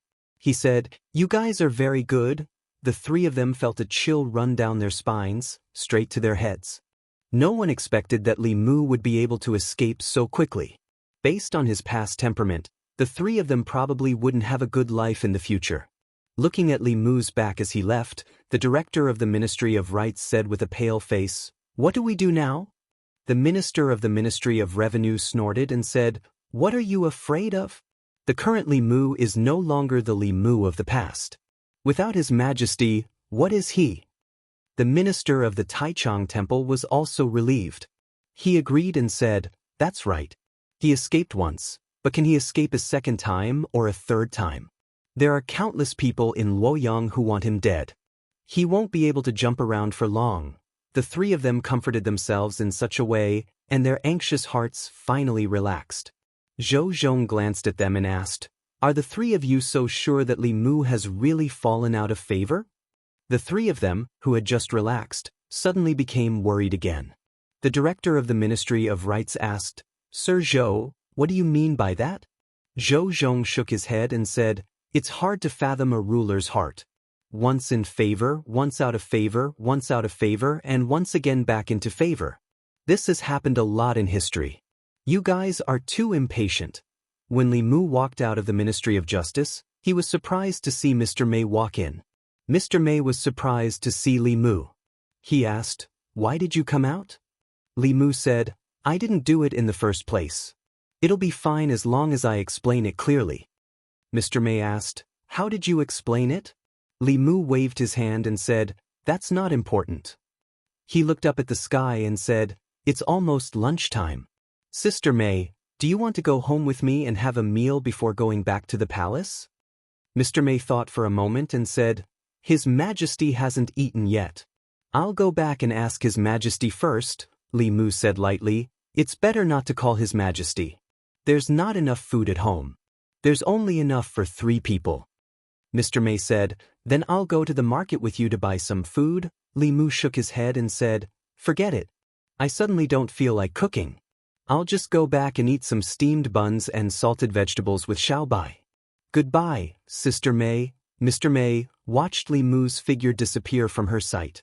She stood there in a daze, with a confused and helpless expression on her face. After a moment, she withdrew her gaze and slowly walked toward the palace gate. Chang'e Palace. Zhou Yi looked at Mr. Mei and asked, "Was I really wrong?" Mr. Mei's lips moved, but he didn't know what to say. When Her Majesty was young, she focused on cultivation and rarely had contact with others. She was used as a pawn by the Zhou family. After she ascended the throne, she was high above the masses, and no one around her could talk to her. Although she wasn't young, she didn't have much experience and didn't know how to get along with others. Almost everyone around her was respectful to her. They only obeyed her and did not dare to resist. However, Li Mu did not belong to that almost exception. She couldn't say that the Empress was wrong. She could only say, "I hope Your Majesty doesn't blame Li Mu. He's loyal to Your Majesty and is full of passion. It's inevitable that he'll feel sad and disappointed when something like this happens. This shows that he's really loyal to Your Majesty." Zhou Yi thought for a moment and said, "Then it's my fault." It was nighttime. Li Mu lay on the bed, unable to calm down. He didn't care about being framed and imprisoned because those people were his enemies. This was what his enemies should do.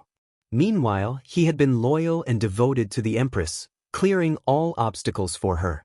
He had even cared about her life, relieving her of her worries and boredom.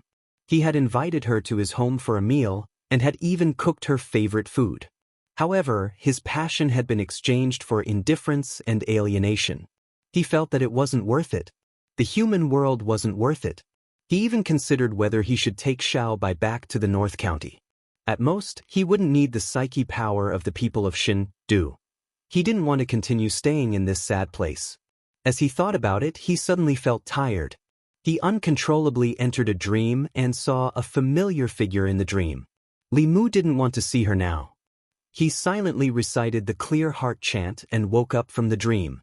Tiredness came again, and he entered the dream again. He silently recited the clear heart chant and woke up from the dream again. Enter the dream, wake up. Enter the dream, wake up. After more than 10 times, Li Mu didn't feel tired anymore. However, there was another figure in front of his bed. Zhou Yi looked down at him and said, "I was wrong." Li Mu immediately froze on the bed. To be able to connect the words, "I" and "I was wrong," was an inconceivable thing.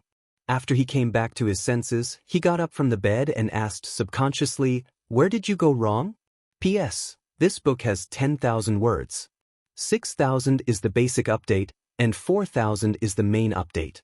When I was thinking about this plot yesterday, I felt that it would be better to finish it in one go. I specially set an alarm in the morning and wrote for about 10 hours. Now my eyes hurt and I have a headache, so I'm going to sleep. There will be no more updates today. Readers reading outside the website, if you think the writing is pleasing to your eyes, I hope you can come to the Chinese website to support the original version. Thank you. Chapter 296. As soon as Li Mu opened his mouth, he felt that it was somewhat inappropriate to ask this question. After all, she was the empress, the ruler of a country. He could not treat the empress like Lu Hanyan. However, he thought about it again. What was wrong with the empress? Was it natural for the empress to do something wrong? He was loyal to her, not because she was the empress, nor was it because she was beautiful. It was only because she had obtained his approval. If she didn't know where she went wrong this time, it was very likely that she would do it again next time. She could always be cold to him, and she could also always be warm to him, but she couldn't always be hot and cold to him. Li Mu was working for her, not in love with her. What was this? Zhou Yi stood in front of the bed and thought for a while. She then said, "It was my fault for not being considerate enough and giving some people in the court an opportunity to take advantage of me and bring you so much trouble." She did not understand the main point of the matter. Li Mu gently shook his head and said, "I am not afraid of trouble, nor am I afraid of any enemy. As long as your majesty is behind me, even if my enemy is the entire court or the entire world, so what? What I am afraid of is that, for your majesty and the great Zhou, I will make the entire world my enemy, but when I turn around, I will find that there is no one behind me." In the darkness, Zhou Yi's gaze was somewhat absent-minded. She had never thought that someone would make the entire world his enemy for her. But after thinking about it, she realized that in the past few months, Li Mu had indeed done this. But what had she done? She had abandoned him and left him to face countless enemies alone. The reason he had so many enemies was not because of himself, but because of the great Zhou, because of her. Li Mu looked at the silent Zhou Yi and asked, "I would like to ask your majesty if I have done something to make your majesty unhappy. If I have offended your majesty, would your majesty please make it clear? Even if your majesty wants me to die, please let me die with a clear understanding. Do not let me be muddle-headed. No, no." Zhou Yi couldn't tell the truth in front of Li Mu. He could only say, "Yes, it was Zhen who encountered an inner demon. These days, Zhen has been suppressing the inner demon and has no time to care about other things. Therefore, Zhen neglected you." Li Mu was stunned for a moment. Then, shock appeared on his face. Her Majesty was a seventh realm transcendent cultivator. The inner demons of a cultivator of this level were extremely terrifying.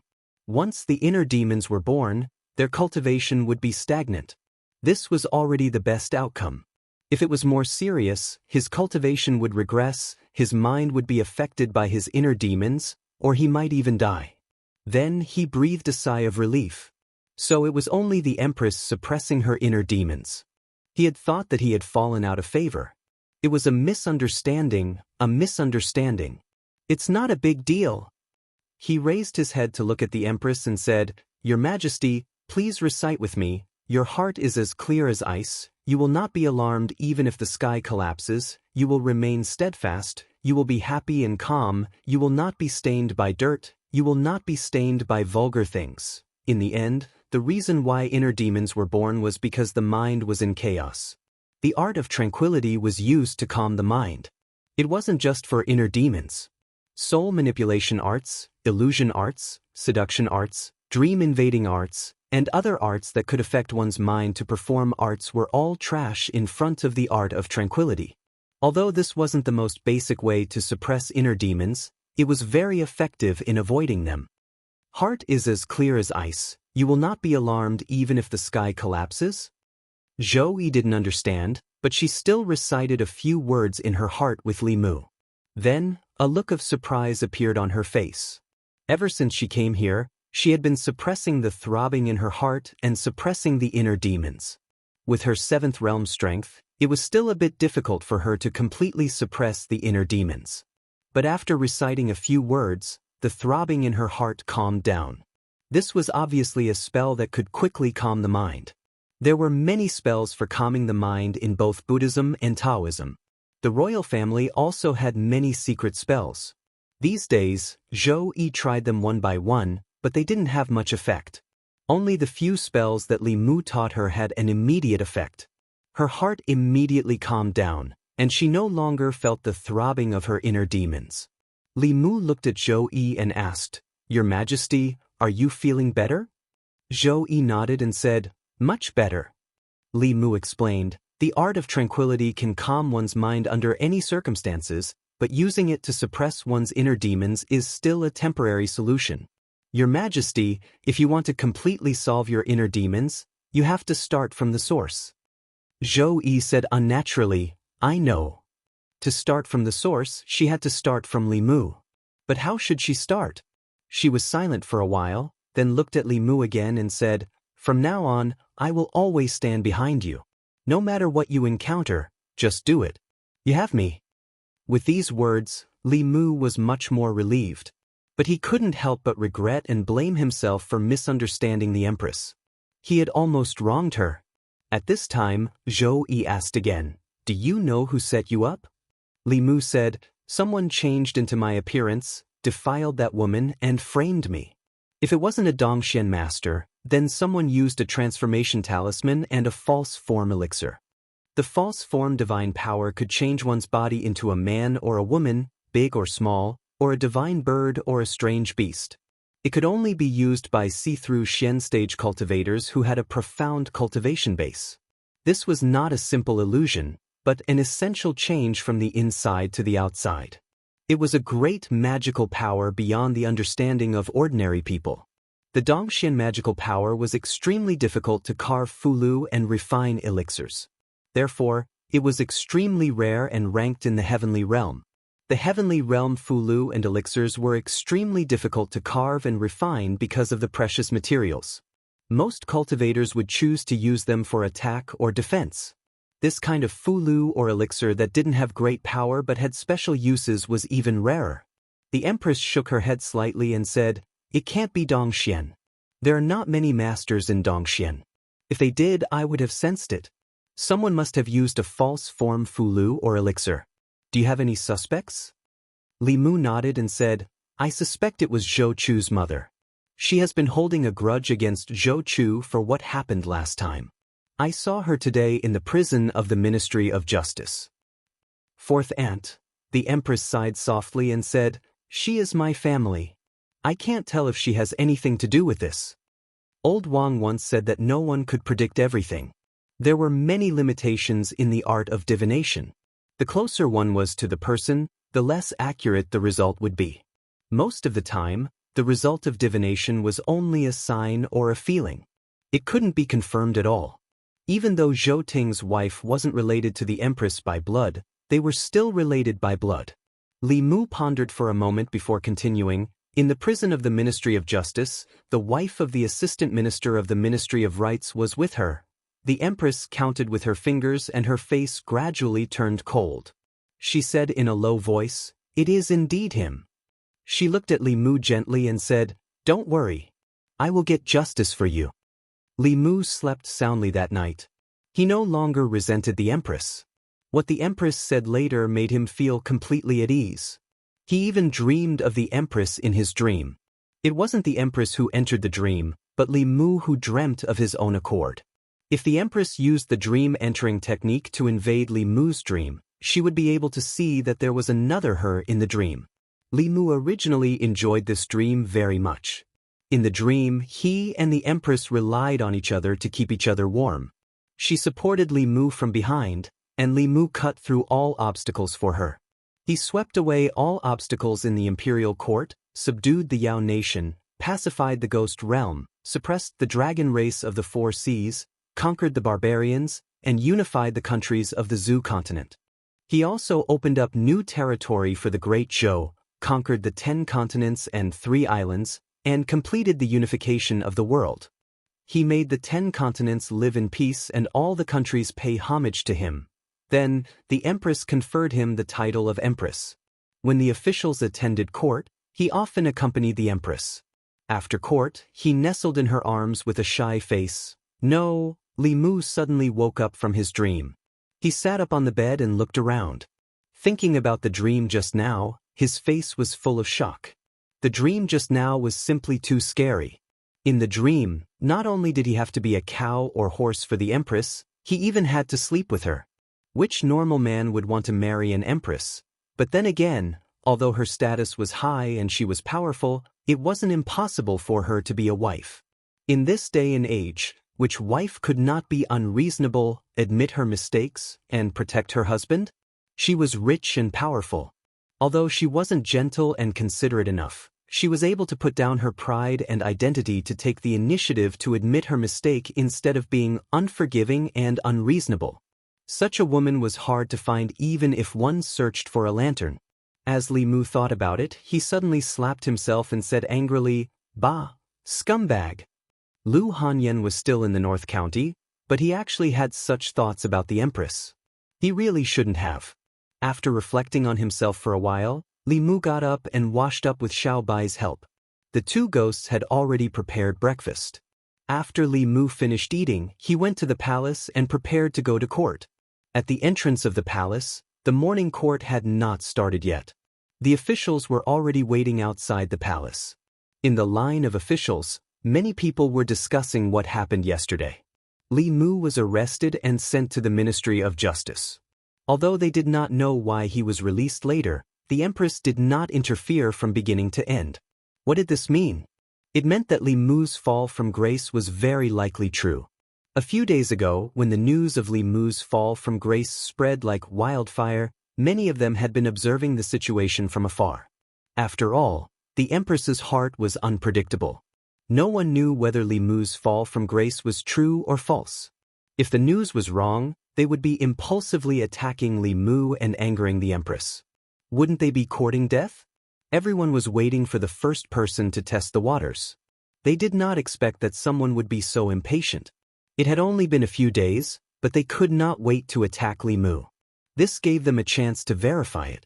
Although Li Mu was released from the Ministry of Justice yesterday, he seemed to have used some method to prove his innocence. The Empress did not say anything about what had happened to him. This had already sent out a strong signal to everyone. If someone used this method to prove that the Empress did not care about Li Mu, he would be removed from the divine capital in less than a month. He would never appear in front of everyone again. Chapter 297. The imperial court had been peaceful for so long, and the sudden appearance of a disruptor was something that no one wanted to see. Perhaps Li Mu had no selfish motives, but it was precisely because of this that he was an eyesore. Without him, whether it was the old or new parties or the other officials, their days would be much more comfortable. Before the imperial court, no discussion is allowed. While the officials were whispering, a stern voice came from outside the group of officials, interrupting their whispers. Everyone looked over and saw Li Mu wandering outside the group, his sharp gaze sweeping over the crowd. Li Mu was the imperial censor of the imperial court. His main responsibility was to inspect the officials' manners during the imperial court and correct their improper behavior. The emperor used to use him as a personal guard, but now that Li Mu had fallen out of favor, he was only the imperial censor of the imperial court. He had the right to reprimand the officials before the imperial court. The crowd stopped talking, but they sneered in their hearts. The days when he could strut around like this were numbered. Li Mu walked to a certain place and looked at an official. The physician of the Board of Rights, Zhu Qi, also looked at Li Mu, his heart inexplicably weak. Li Mu coldly asked, "What are you looking at?" This was not the past, when the silver law of guilt had been abolished.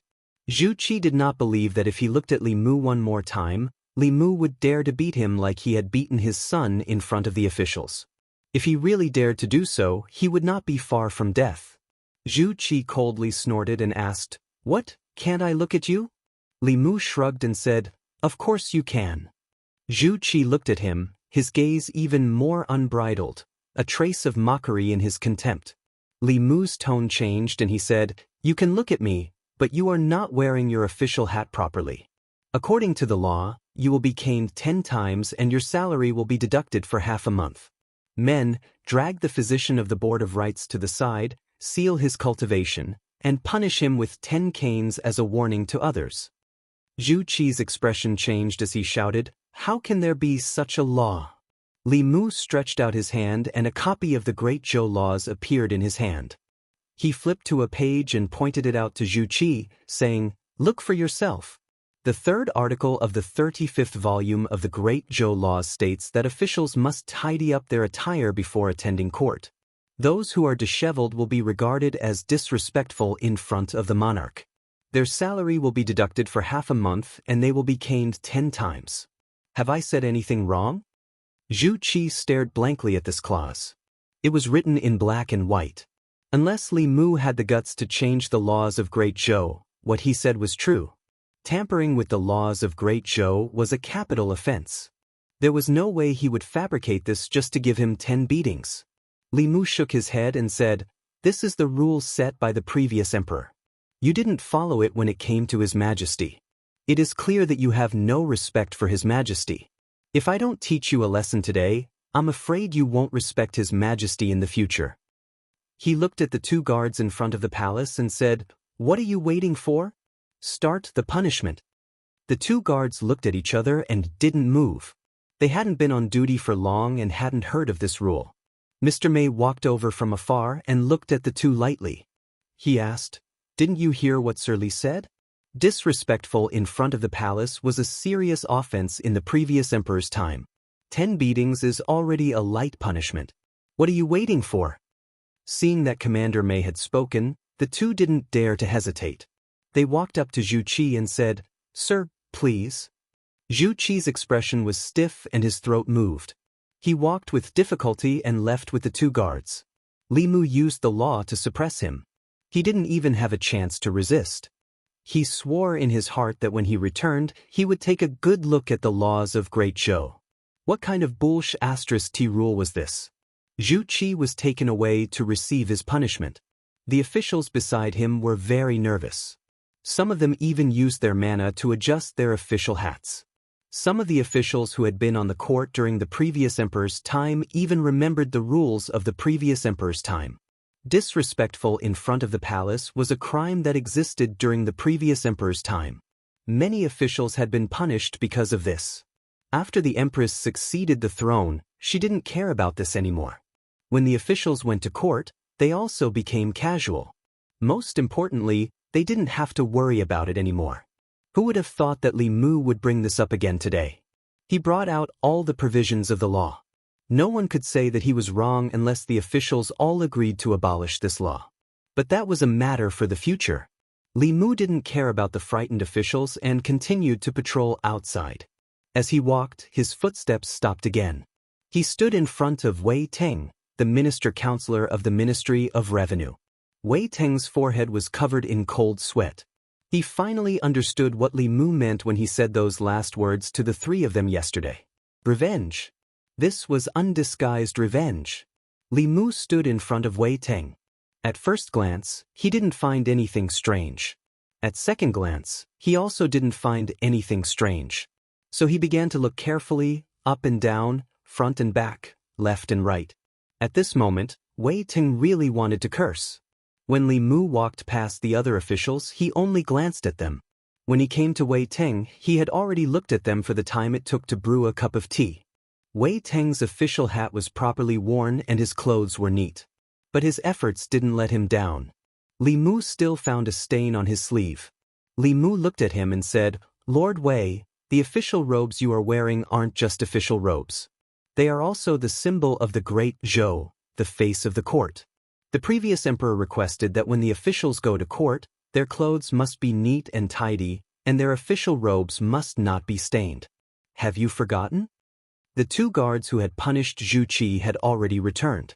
Li Mu looked at Wei Teng, his expression gradually becoming cold. He said, "Forfeit your salary for half a month, 10 strokes of the cane." After the 2 guards examined him, they also took Wei Teng away. Li Mu continued forward.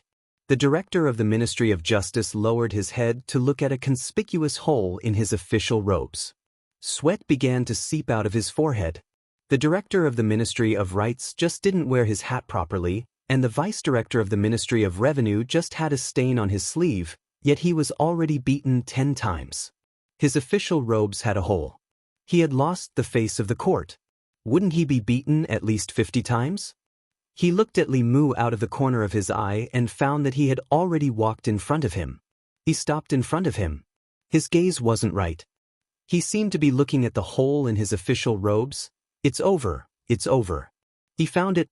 Li Mu walked in front of the director of the Ministry of Justice, gave him a look, and slowly walked past him. The director of the Ministry of Justice froze in place. Li Mu was letting him go just like that? After Li Mu left for a long time and didn't come back, he finally felt completely at ease. Li Mu really had let him go. Although it was clear that he was taking revenge on the 3 people who had gone to the Ministry of Justice to watch the show yesterday, the 2 of them also had old grudges. Whether he would be punished or not, it would be up to Li Mu to decide. The director of the Ministry of Justice heaved a sigh of relief and felt a little touched. It seemed that Li Mu had indeed forgotten the grudges between them and remembered that he had helped him before. Li Mu was different from other people in the court.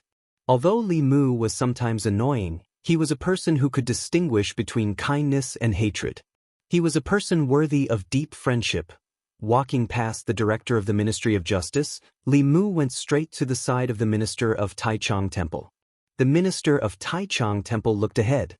Even though he had already guessed that Li Mu would not let him go easily after taking revenge on the director of the Ministry of Rights and the minister-counselor of the Ministry of Revenue, he was not afraid. He had a slight obsession with cleanliness. Normally, he would often use disguising techniques. His official robes were impervious to fire and water, dirt, holes, and dirt. His official hat was also properly worn. Even with Li Mu's discerning eyes, he could not find anything that could be used against him. Li Mu walked in front of the minister of Taichung Temple and sized him up for a long time. He could not find anything wrong with him. His official robe was spotless. It was obvious that he had cast a concealment technique on it. His official hat was also properly worn. Under such circumstances, if Li Mu still made things difficult for him, it would mean that he was trying to harm him. He observed for a while more and suddenly looked at the feet of the minister of Taichung Temple. The minister of Taichung Temple also noticed Li Mu's actions. His heart skipped a beat. Could it be that he had woken up in a hurry and put on his shoes the wrong way? He did not remember. However, after this thought appeared in his mind, he felt that his feet were somewhat uncomfortable. Especially since Li Mu had been staring at his feet for a long time without saying anything. This made him panic. Finally, he could not help but look down. Luckily, there was nothing wrong with his shoes, however, because he lowered his head, the official hat on his head accidentally bumped into the hat of an official in front of him. It fell to the ground. Li Mu looked regretfully at the minister of Taichung Temple and said, "Today's morning court session was a little different from usual. Other than the officials at the very front, most of the officials standing in the middle and at the back of the court were standing straight. Their official robes were neat and their official hats were properly placed. They were much more energetic than usual. This was because there were 3 officials who had already been fined their salaries and given beatings because of their impoliteness in front of the court. The atmosphere in the court was also different from usual because of this. They did not know what was wrong with Li Mu today. He suddenly brought up the old system of the previous emperor. It should be known that before this, he was strongly opposed to the various systems established by the previous emperor. Only a few people, such as the Minister of Justice, understood why the 3 officials were punished. Li Mu stood in the corner. This was the only thing he felt that the previous emperor had left behind that was useful in his decades on the throne. Yesterday, the 3 of them had said that they wanted to see how long Li Mu could be arrogant. Today, he would let them see with their own eyes. The person who presided over the morning court session today was still Mr. Mei. As soon as Mr. May announced the start of the morning court session, Zhang Chun stood up and said, "Your Majesty, I have a report." He held the ceremonial tablet and said, "I want to impeach the Assistant Minister of Justice, Zhou Zhong. As the Assistant Minister of Justice, he abused his power and imprisoned Imperial Censor Li Mu on a groundless charge. Where is the dignity of the law?" Li Mu was comforted. Elder Zhang was his only true friend in the entire court. When he became successful in the future, he would treat him better. Mr. May looked at Zhou Zhong and asked, "Mr. Zhou, what do you have to say?" Zhou Zhong said, "Mr. Zhang is lying. As the Assistant Minister of Justice, I handled the case according to the law. That woman was raped, and I saw from her memory that the person who raped her looked similar to Imperial Censor Li. It was reasonable and legal to detain him temporarily. Later, Imperial Censor Li told me that he was still a Yuanyang body. After he was cleared of suspicion, I immediately let him go. How is this abuse of power?" Hearing this, the courtiers were in an uproar. I was wondering why the Ministry of Justice suddenly let him go. So, his Yuanyang body is not broken? It can be cleared of suspicion like this? This is unheard of. I have learned something new. Is he really a Yuanyang body? Li Mu glared fiercely at Zhou Zhong with a murderous gaze. When he realized that everyone in the hall was looking at him, he quietly moved his feet and hid himself behind a pillar. Chapter 298. In Crepe Myrtle Palace, Li Mu hid behind a pillar, wishing he could tear Zhou Zhong's mouth apart. He still had his yang energy. Not only did he not feel ashamed, he even felt a little proud. If it weren't for the fact that his primordial yang was still there, how could this case be explained so quickly? But pride was one thing. Pride and making the case known to the whole world were two different things. That damned Zhou Zhong. He had been a bachelor for decades. What right did he have to criticize him? After Zhang Chun's incident, the order in the imperial court was a little chaotic. Many people knew that Li Mu was sent to the Ministry of Justice's prison yesterday and later came out. But they only knew the result, not the process. Some people even guessed that His Majesty had secretly instructed the Ministry of Justice. If that was the case, whether Li Mu had fallen out of favor would have to be re-evaluated. But then again, this case was really a disaster. No matter how many people hated Li Mu, they had to admit that he was as handsome as Cui Ming. He was the most handsome man in the divine capital. If he was willing, countless women would throw themselves at him and be his groom every night. But the truth was that such a person was just a virgin. Even the person who framed him must not have thought of this. Otherwise, he would not have framed Li Mu for rape. Today's morning court session ended quickly. To everyone's surprise, His Majesty did not say a word about Li Mu's being framed. This confirmed a conjecture. That person had really fallen out of favor. After the court, Li Mu went to Chang'e Palace to seek an audience with the Empress. But he was still rejected, and he left the palace alone. All of this was seen by a palace made at the entrance of Chang'e Palace. The officials in the palace, such as the palace secretary and the minister of the 3 provinces, also saw Li Mu's lonely figure leaving the palace. This news quickly spread to all the residences in the north and south courtyards. Zhu residence. Zhu Qi was lying on his bed. In the morning, his cultivation had been restricted, and he had been caned 10 times. He had just taken a medicinal pill to treat his injuries. When he heard the news, he immediately sat up in bed and gritted his teeth. "Li Mu, just you wait." Then, a scream came from the room, followed by the sound of something heavy falling on the bed. Wu Manor. Although the old Taichung Temple deputy had supernatural powers and cultivation base, his cultivation base was limited when he used the cane. He endured 10 canes with his old bones. At this moment, he was also lying on the bed and asked, "Is what you said true?" A middle-aged man said, "It's absolutely true." He was framed, and the Empress didn't say anything. This time, he must have really fallen out of favor. Taichung Temple's deputy prime minister said gloomily, "When I recover in 2 days, it will be the time of Li Mu's death." Wei Estate. Wei Teng was limping around in the courtyard. He had taken some medicinal pills and used fulu. His injuries were much better now. When he heard about what had happened after the court was dismissed, he was overjoyed. This would be the last time he suffered a loss at the hands of Li Mu. As long as the emperor no longer protected him, with the power of the old party, Li Mu would be at their mercy. Ministry of Rights Assistant Minister's estate. A woman said hatefully, "I didn't succeed last time. This time, I'll make sure she dies without a complete corpse." The news that Li Mu had fallen out of favor caused quite a stir among the officials and nobles. In front of the Li Manor, Zhang Chun knocked on the door with a worried expression. This time, he was really panicking. Li Mu had been framed, but the emperor was indifferent. After the court was dismissed, he went to see the emperor but was rejected. The matter was much more serious than he had imagined. He didn't want to live in a big house with 5 entrances. He also didn't want to have a group of maids and servants. As a friend, he had to remind Li Mu to leave the divine capital as soon as possible. He had to get further and further away from here and never come back. As for himself, he had to consider resigning from his position. Zhang Chun knocked on the door of the courtyard. As soon as the door opened, he smelled a fragrance. It was the familiar fragrance of hot pot. Li Mu stood at the door and asked, "Why are you here, Zhang?" Zhang Chun was about to speak when he suddenly saw a figure beside the stove in the courtyard. It was a beautiful woman. She was putting a piece of tofu from the pot into a bowl.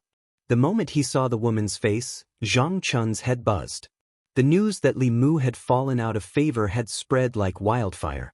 Who would have thought that the empress would refuse Li Mu's request to see her and eat hot pot with him in the Li Manor an hour later? No one would believe it if he told them about it. When he came back to his senses, he immediately looked at Li Mu and said, "It's nothing. I just came to tell you that we should have a meal together when you're free." Li Mu said, "We're eating. Do you want to come in and eat with us?" Zhang Chun quickly waved his hand and said, "I can't today. Maybe another day. My wife is waiting for me at home. Goodbye." He turned around and left. However, he did not return to his residence. Instead, he went to a broker in the divine capital and said to a broker, "Check if there are any empty courtyards in the divine capital. I won't consider those below the 5th rank. As long as they're above the 5th rank, Ministry of Justice." After the director of the Ministry of Justice reported to Zhou Zhong, he could not help but ask, "Sir, has Lord Li really fallen out of favor?" Zhou Zhong said calmly, "I'm afraid only His Majesty knows about this." The director shook his head and said, "What a pity." He then realized that he had misspoken. He looked up and was relieved when he saw that the assistant minister did not hear him.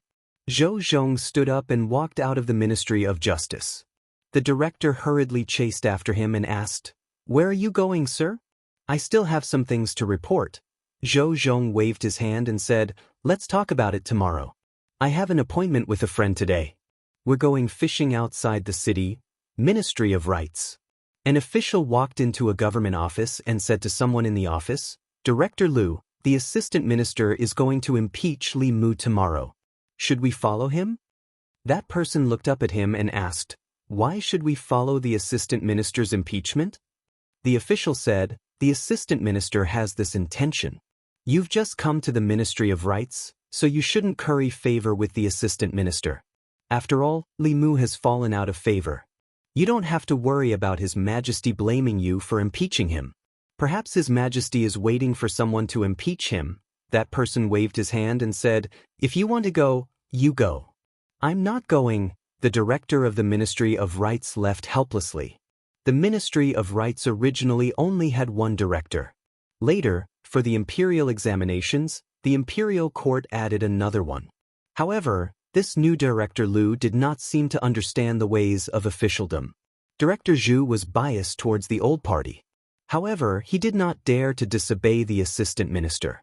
He had just come to the Ministry of Rights, but if he did not listen to the assistant minister, he would not have a good life in the future.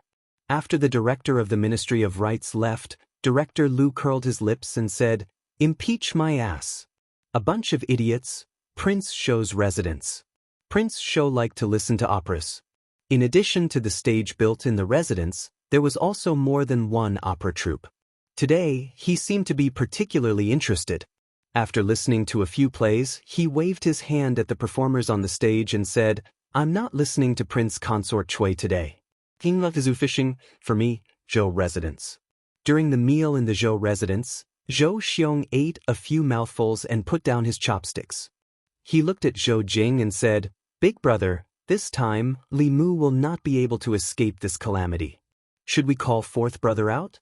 If he sees this scene, he will be very happy. Will not be able to escape this calamity?" Zhou Jing looked at him and asked, "How so?" Zhou Xiong said, "Li Mu has already lost the emperor's favor. As far as I know, this time, whether it's our people or the old party, they all want to get rid of Li Mu completely. Fourth brother hates him to the bone.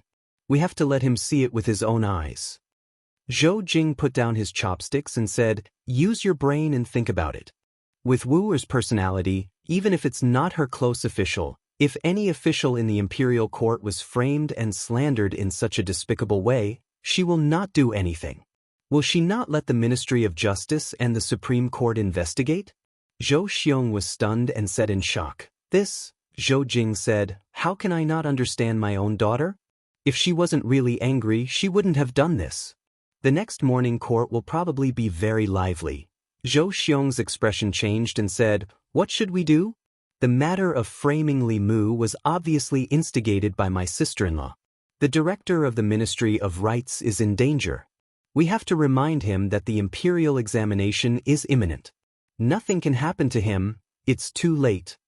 Zhou Jing said, "Last time, the Zhou family didn't do as she wanted. Now, she hates you and me to the bone.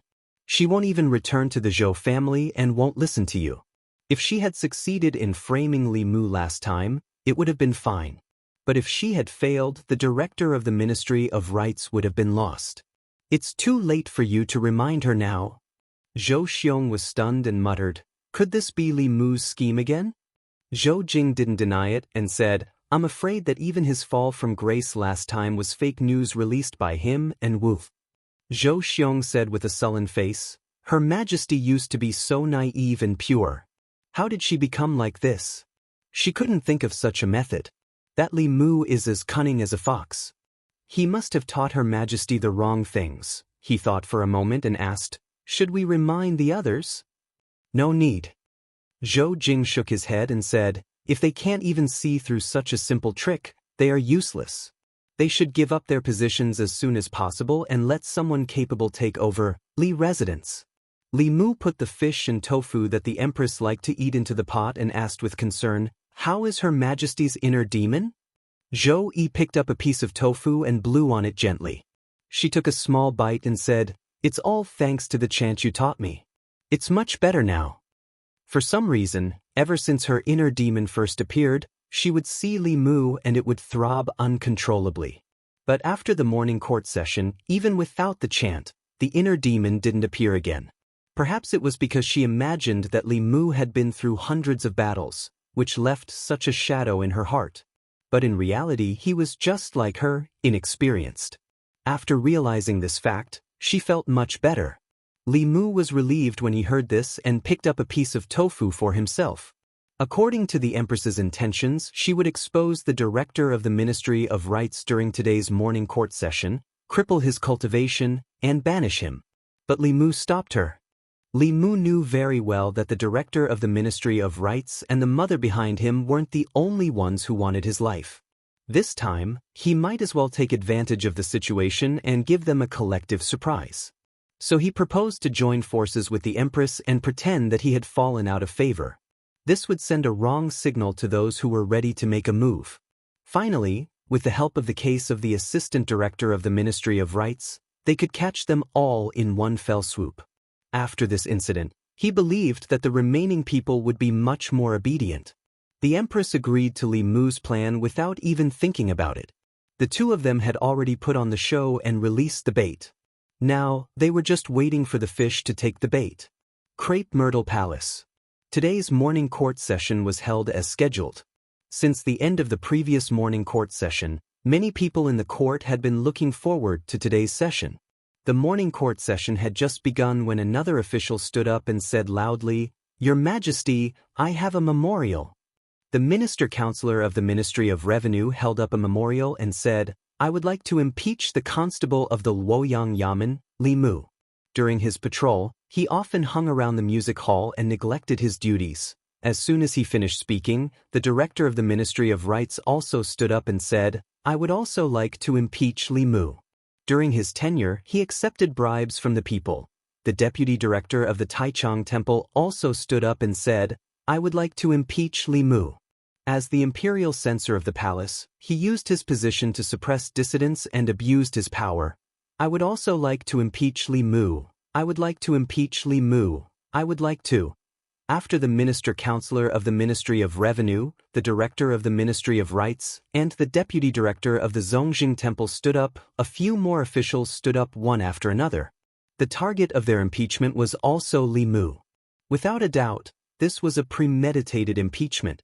These officials had already discussed this matter before going to court. Among these people, there were officials from the old party and also officials from the new party. Among them, officials from the Ministry of Rights made up the most. However, after these people stood up, they looked at each other and saw the confusion in each other's eyes. According to their guesses, there were countless people in the court who wished for Li Mu's death. However, at this moment, there were less than 10 people who stood up. This was far from the number they had expected. What were the other people in the court waiting for?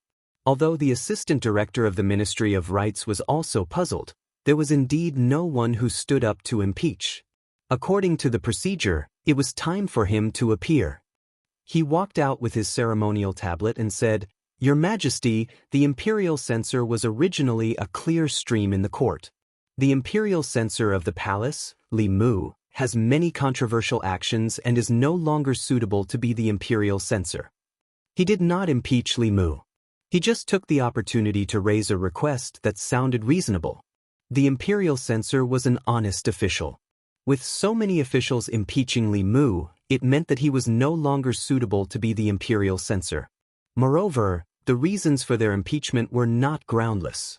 In the past 3 days, he had put in a lot of effort to impeach Li Mu. If Li Mu was not the imperial censor, he was just a lowly constable in the divine capital. A lowly constable could be easily transferred out of the divine capital for any reason. By then, they would have the final say on how Li Mu would die. After the assistant director of the Ministry of Rights finished speaking, the court was very quiet. The important officials in front of him did not agree or disagree. Most of the other officials were also quiet. At this moment, the Empress's voice came from behind the curtains. "You want to impeach Li Mu?" The assistant director of the Ministry of Rights walked forward and said, "Your Majesty, we want Li Mu." At this moment, nearly 10 officials behind him, including the assistant director of the Ministry of Rights, were stunned. Li Mu? Hadn't Li Mu fallen out of favor? Why was the Empress still addressing him so intimately? They dared to impeach Li Mu because Li Mu had fallen out of favor. If Li Mu had not fallen out of favor, then they looked at each other, their hearts sinking into a bottomless abyss. Oh no, they had fallen into a trap. Chapter 299. The Empress's words of Minister Li caused the noisy court to fall into a temporary silence. Her Majesty rarely said the words, "Beloved Minister." She only addressed the ministers in the imperial court as ministers.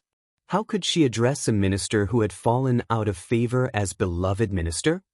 The only possibility was that Li Mu's falling out of favor was just an illusion. Other than those who stood out to impeach Li Mu, most of the officials in the court showed a look of understanding. Today's scene was within their expectations. This was a trap set up by the Empress and Li Mu together. His Majesty and Li Mu teamed up to act as bait in order to lure these people out, and they really took the bait. At this moment, Zhang Chun cleared his throat and stood out. He said, "Your Majesty, I have something to say." Mr. Mei looked at him and asked, "What do you have to say, Lord Zhang?" Zhang Chun pointed at the minister-counselor of the Ministry of Revenue and said, "Lord Wei said that Constable Li spent time in the music hall during his patrol and neglected his duties. Then I would like to ask, in the case of Jianghu, who was not afraid of the academy's pressure. As a constable, Constable Li patrolling brothels, music halls, and restaurants is his duty. If it were not for the outlaws of Luoyang who often bullied the weak and humiliated the musicians, would Constable Li frequent these places?" Wei Ting opened his mouth and was speechless. He knew that Zhang Chun was not entirely right, But at this moment, it was not important. The Empress, Minister Li, just now made him completely panic. As long as Li Mu did not fall out of favor, no matter what they did, it would be in vain. At this moment, Zhang Chun pointed at the minister-counselor of the Ministry of Rights and said, "You said that Li Mu accepted bribes when he was on duty. As everyone knows, Constable Li is not afraid of power and wholeheartedly serves the people. He has brought justice for many innocent people in Luoyang. The people respect him and love him. When he was patrolling the streets, they understood his hard work and served him tea to quench his thirst and a bowl of noodles to allay his hunger. This is the people's kindness to him. You call this accepting bribes?" He snorted and looked around at the people in the court. He said, "If this is called accepting bribes, then I hope that all of my colleagues in the court today can make the people willingly accept bribes. Touch your conscience. Can you?" The minister-counselor opened his mouth but could not refute. He knew what Zhang Chun said better than anyone else, but so what? His Majesty doted on Li Mu, so the people gave him these gifts to show their love and respect for him. Li Mu had lost the favor of the emperor, and the commoners had given him these gifts. He had accepted bribes. This was the court. They guessed that Li Mu had lost the emperor's favor. That was why they dared to stand up today and use this as a reason to impeach Li Mu. But judging from the situation in front of them, they seemed to have guessed wrong. One wrong step and the whole game was lost. In the end, Zhang Chun pointed at the senior minister of Taichung Temple and said, "You said that His Excellency Li took advantage of his position to attack dissidents. What is dissident and what is self? His Excellency Li has a noble character and has never formed cliques for personal gain. On the contrary, you all consider yourselves as the new and old cliques. The crime of disrespect in front of the palace was set by the late emperor. His Excellency Li respected the late emperor and carried out the law set by the late emperor, so he punished you. How dare you?" The minister Taichung Temple's face turned red. "You are slandering me." Many people in the court looked at Zhang Chun with disdain. There were indeed people in the court who respected the late emperor, but Li Mu was definitely not one of them. Li Mu's passion in the past few months was to overthrow the late emperor's old system. Who in the court did not know that? Zhang Chun, Li Mu's dog, was really shameless to protect his master. But no matter what, his words were watertight and no one could refute. Moreover, the situation in the court was not clear yet. No one was willing to stand up and refute. Whether Li Mu was guilty or not depended on whether the empress was willing to protect him. If the empress was willing to protect him, he would be innocent even if he was guilty. If the empress was not willing to protect him, he would be guilty even if he was innocent. At this time, the empress's voice came from behind the curtain again. A few days ago, Minister Li was maliciously framed. Did the Ministry of Justice find out who was behind it? Everyone in the court was shocked when they heard this. This happened in the last morning court. The empress did not say anything about it last time. But today, she suddenly mentioned it. The meaning behind it was self-evident. The assistant minister of Rights' eyelids twitched. He could not help but lower his head. Zhou Zhong stood up and said, "Your Majesty, the culprit disguised himself as Lord Li and committed the crime. After that, he disappeared. The Ministry of Justice has not found any clues. If we wait for the Ministry of Justice to find clues, how long will Minister Li be wronged?" The Empress looked at him and said coldly, "Mei Wei, bring him here." Mr. Mei looked outside the hall and said, "Bring him here." Two women escorted a middle-aged man into the hall. When he saw the middle-aged man, the Assistant Minister of Rights finally could not control his expression. After the deed was done, he had ordered this person to leave Luoyang and never come back. He did not expect to see him in the court. Mr. Mei looked coldly at the middle-aged man and said, "Speak. Who ordered you to frame Lord Li?" When he said this, the officials were shocked again. They did not expect the Empress to have already captured the culprit. This person used fulu or pills to disguise himself as Li Mu. Even the Ministry of Justice would not be able to find him. The internal guards would not be able to find him. The Empress must have done it herself. The power of a transcendent powerhouse was beyond their imagination. Of course, more importantly, the Empress had done it herself for Li Mu. This was enough to prove one thing. The middle-aged man knelt on the ground and pointed at the assistant minister of the Ministry of Rights. He said, "It was Lord Qin. It was Lord Qin who gave me the fake form pill and told me to pretend to be Lord Li and rape that woman to frame him. Nonsense." The assistant minister of Rights' face was pale. He pointed at him with a trembling finger and said, "I have no grudge against you. Why did you frame me?" The middle-aged man shook his head helplessly and said, "Lord Qin, it's useless. They all know." "Just admit it," the assistant minister of Rights said sternly. "What nonsense are you talking about? I don't even know you." Although his voice was not soft, everyone present could hear the trembling in his voice. Clearly, he was not confident. They all realized something. They did not expect the assistant minister of Rights to be the one who would frame Li Mu like this. When they thought about it more carefully, the assistant minister of Rights' wife was Zhou Chu's sister. Zhou Chu had died at Li Mu's hands. He had enough motive to frame Li Mu. The middle-aged man waved his hand and images appeared in front of everyone's eyes. In the image, the assistant minister of the Ministry of Rights handed a pill to the middle-aged man and seemed to whisper a few words into his ear. If this middle-aged man was the adulterer who framed Li Mu, then it went without saying who the real mastermind behind this was. Seeing these images, the assistant minister of Rights trembled and fell to the ground powerlessly. At this moment, no explanation would be of any use. With witnesses and evidence present, they could perform a soul search on him. At that time, no matter what secrets he had in his heart, he would not be able to hide them.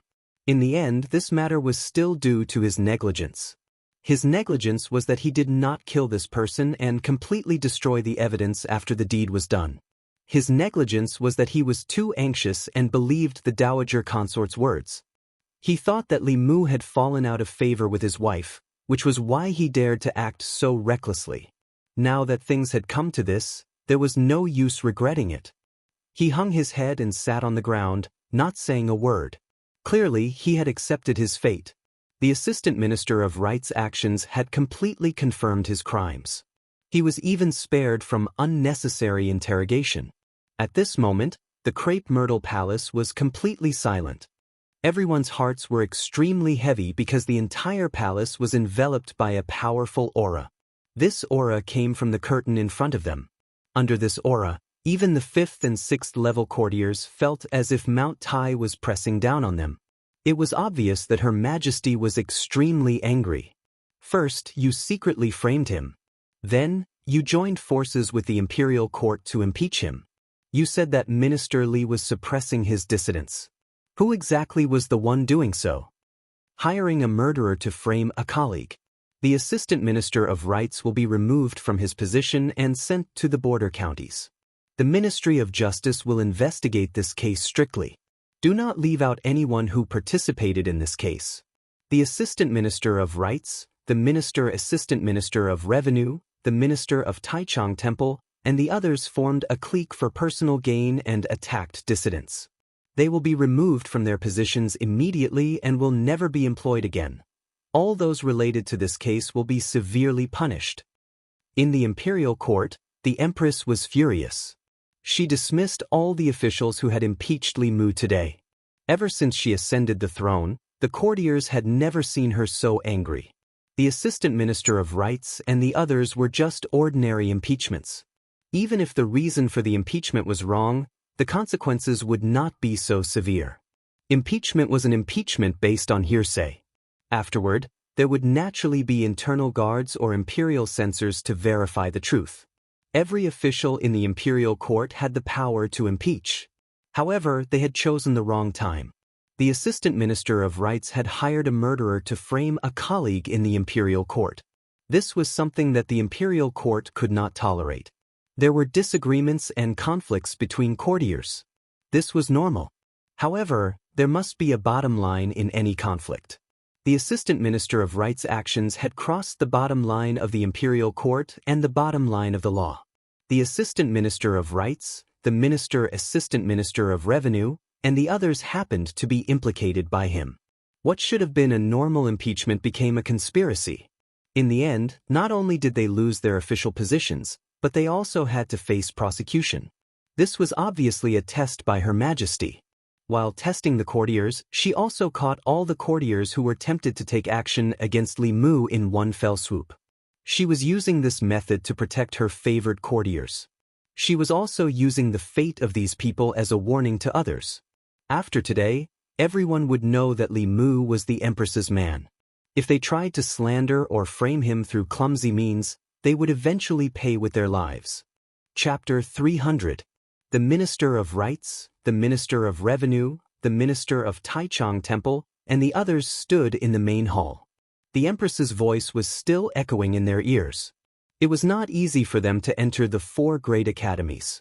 After leaving the academies, they had to wait for a long time before they could fill a vacancy.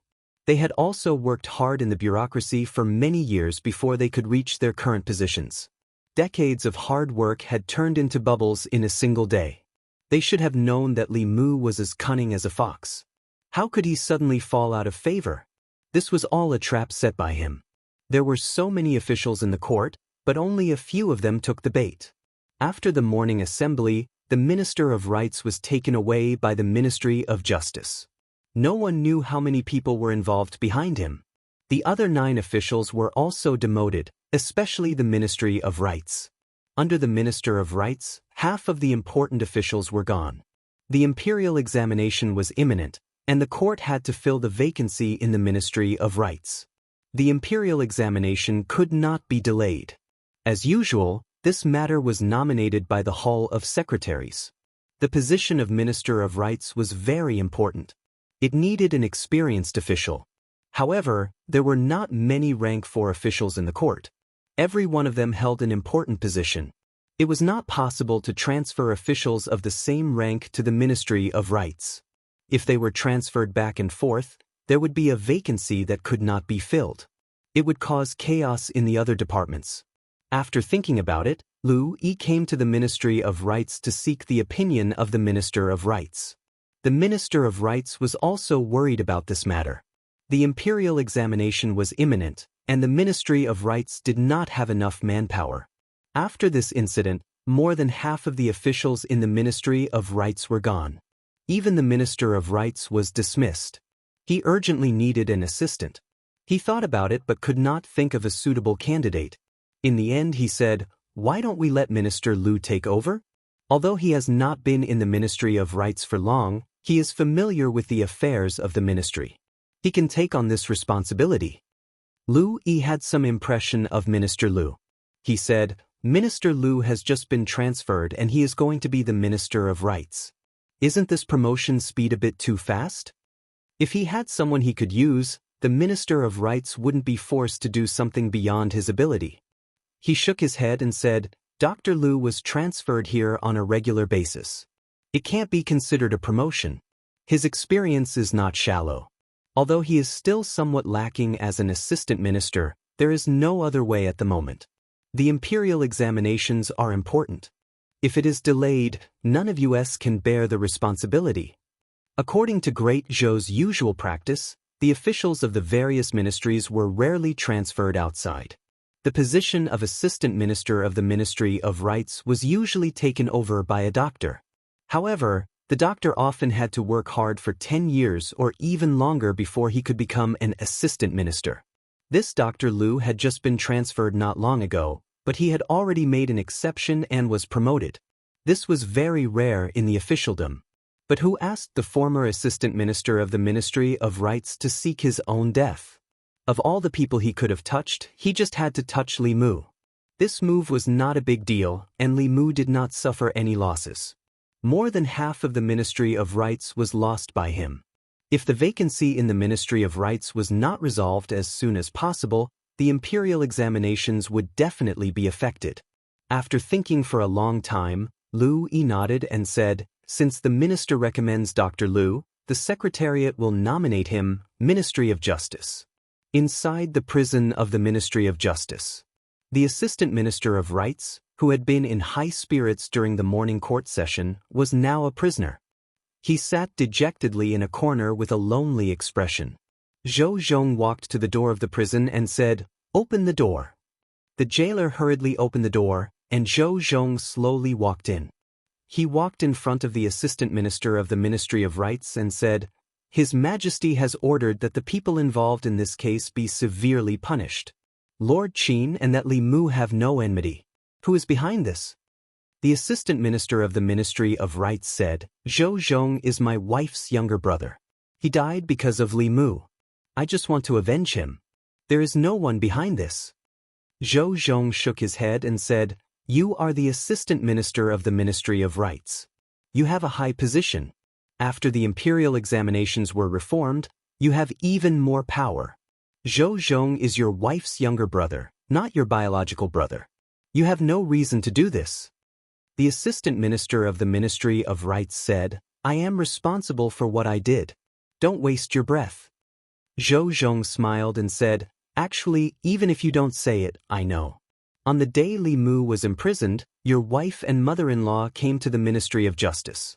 If there is anyone in Chengdu who hates Li Mu the most, it would be your mother-in-law. Her son died at the hands of Li Mu. It is reasonable that she wants to kill Li Mu for revenge. The Assistant Minister of the Ministry of Rights looked at him and said, Lord Zhou, you should know better than me that some things require evidence. Zhou Zhong shook his head and said, I know what you are waiting for. You are waiting for the Zhou family to protect you. However, have you ever thought about why no one from the new party stood up for you in the imperial court today? The Assistant Minister of the Ministry of Rights' expression froze. This was something he could not understand even now. Zhou Zhong continued, They already knew that this was Her Majesty and Li Mu's scheme, but they did not tell you. It is obvious that they have given up on you. You hired assassins to frame your colleagues and touched Her Majesty's bottom line. The Zhou family cannot protect you, and they have no way to do so. Regardless of whether you give them up or not, you will be sent to the battlefield at the border. With your cultivation, you will become a dead soul at the hands of those demon kings and ghost kings in less than a month. No, they will devour your body and soul. They will not give you the chance to become a dead soul. The Assistant Minister of the Ministry of Rights thought carefully and his face gradually paled. Zhou Zhong looked at him and said, When the late emperor was still alive, Her Majesty was already chosen as the crown prince's wife. At that time, the Zhou family's goal of stealing the country had not been exposed. The late emperor treated the Zhou family very well and gave them 2 death exemption tokens. Now that you have been sentenced to exile, it is no different from a death sentence. If the Zhou family is willing to save you, although they cannot restore your position, they can let you stay in the divine capital and keep your life. If the Zhou family is not willing to save you, then you can only wait for death. Zhou Zhong looked at him one last time and turned to leave. 15 minutes later, a woman came to visit him in the prison. When the Assistant Minister of the Ministry of Rights saw the woman, he immediately got up and ran to the door of the prison. He shouted, Wife, wife, save me. The woman's expression was ugly. She asked, How did this get exposed? The Assistant Minister of the Ministry of Rights said, It must be Her Majesty's divination. Li Mu's fall from grace was fake. We were all fooled by them. The woman gritted her teeth and said, We are her family. She actually treated us like this for an outsider. The Assistant Minister of the Ministry of Rights quickly said, It's too late to say this now. Wife, you have to think of a way to save me. I heard that the Zhou family has 2 death exemption tokens. As long as I have one, I won't be exiled to the border counties. The woman nodded and said, I will go and beg father. Wait for me here. Zhou Manor. Zhou Ting had just finished his seclusion. When he heard about the recent events, he was furious. Stupid. The woman who had returned to the Zhou family said with a cold face, Stupid or smart, I have to avenge Chu. He is a piece of flesh that fell from my body. I will not let him die in vain, Zhou Ting said with a sullen face. Because of your stupidity, we lost an Assistant Minister of the Ministry of Rights. Do you know how important that position is? The woman said coldly, I don't know and I don't want to know. I only know that I have to avenge Chu. Zhou Qian looked at her father and said, Father, you have to save my husband. If he is exiled to the border counties, what will happen to me? What will happen to our child? Zhou Ting said indifferently, This matter is already known by the entire court. His Majesty has personally issued a decree. How can I save him? Zhou Qian said, Doesn't our family have a death exemption token? As long as we use the death exemption token, we can exempt him from the crime of being exiled, right? Zhou Ting glanced at her and asked, "Who told you that?" Zhou Qian did not answer directly. She said, "Father, I beg you, save my husband." Zhou Ting was expressionless. The Zhou family did have a death exemption token, and there were two of them. They were both bestowed by the previous emperor. The Zhou family had seized the emperor's aura and destroyed the continuation of the Shao royal family. If they were to use their death exemption token, it would probably enrage the old faction of the Shao royal family. Moreover, the minister of the Ministry of Rights was already a useless person. There was no need to waste a token to save him. Even if he agreed, his eldest brother and the rest would not. Zhou Ting said, "The Zhou family does not have a death exemption token. We cannot save him." Zhou Qian complained tearfully, "Father, are you so heartless? Are you going to watch your daughter lose her husband and your grandson lose his father?" Zhou Ting thought for a moment. He looked at her and said, "There are many talents in the fairy's capital. After separating from him, I will choose another young talent for you. No matter what, he will be several times stronger than him." Zhou Qian looked at her father. Her crying gradually stopped. An hour later, in the prison of the Ministry of Justice, Zhou Qian stood outside the cell and said to the Minister of the Ministry of Rights, "I have asked. The Zhou family does not have a death exemption token. Father cannot save you. Don't worry. After you go to the border counties, I will take good care of the child. Do not involve more people in this matter." Zhou Qian did not stay for long. She left in a hurry. The Minister of the Ministry of Rights leaned against the cell door and slid down weakly. After an unknown period of time, a sigh came from behind him. He turned his head and looked at Zhou Zhong, who was standing in the shadows. He asked, "What are you sighing about?" Zhou Zhong looked at him and said slowly, "I feel bad for you. You are doing well as the Minister of the Ministry of Rights. You have no enmity with Li Mu. But because of someone else, you got into trouble. Your efforts in the first half of your life have been wasted. You do not have long to live. And the person who caused you to fall to this state is not even willing to save you. I believe you know very well that the Zhou family has a death exemption token. It is just that they are not willing to save you." The Minister of the Ministry of Rights looked at him with a cold smile and said, "Don't you want me to give up more people? I am afraid you will be disappointed. This matter was done by me alone. It has nothing to do with anyone else." Zhou Zhong looked at him and said with a faint smile, "Have you ever thought about what you will be like after you die?" He looked at the Minister of the Ministry of Rights. His eyes were like deep pools. His voice carried a strange power as he slowly said, "Your wife, although no longer young, is still in the prime of her life. After you die, she will still have a long life. She will definitely remarry. At that time, she will take in an even younger and more handsome husband than you. In the future, they will have their own children. That person will live in your mansion, sleep with your woman, and if he is not happy, he might even beat up your children." Zhou Zhong looked into his eyes. His gaze was deep as he said slowly, "They treated you like this. Is it worth it for you to protect them like this?" Zhou Zhong's voice seemed to have a magical power. When the Minister of the Ministry of Rights heard this, a trace of confusion appeared on his face. Then his chest began to rise and fall slightly. His breathing became rapid, the veins on his forehead bulged, and his eyes became bloodshot. "I didn't want to interfere, but that old woman forced me to do so. That false form elixir was given to me by her, but she didn't save me. What right does she have to not save me? Since she doesn't want me to live, then let her die with me." Translator's note, Lu_Kaixin translator, Kaixin editor, Valvrave editor, Valvrave editor, Valvrave editor, Valvrave editor, Valvrave editor, Valvrave editor, Valvrave editor, Valvrave editor, Valvrave editor, Valvrave.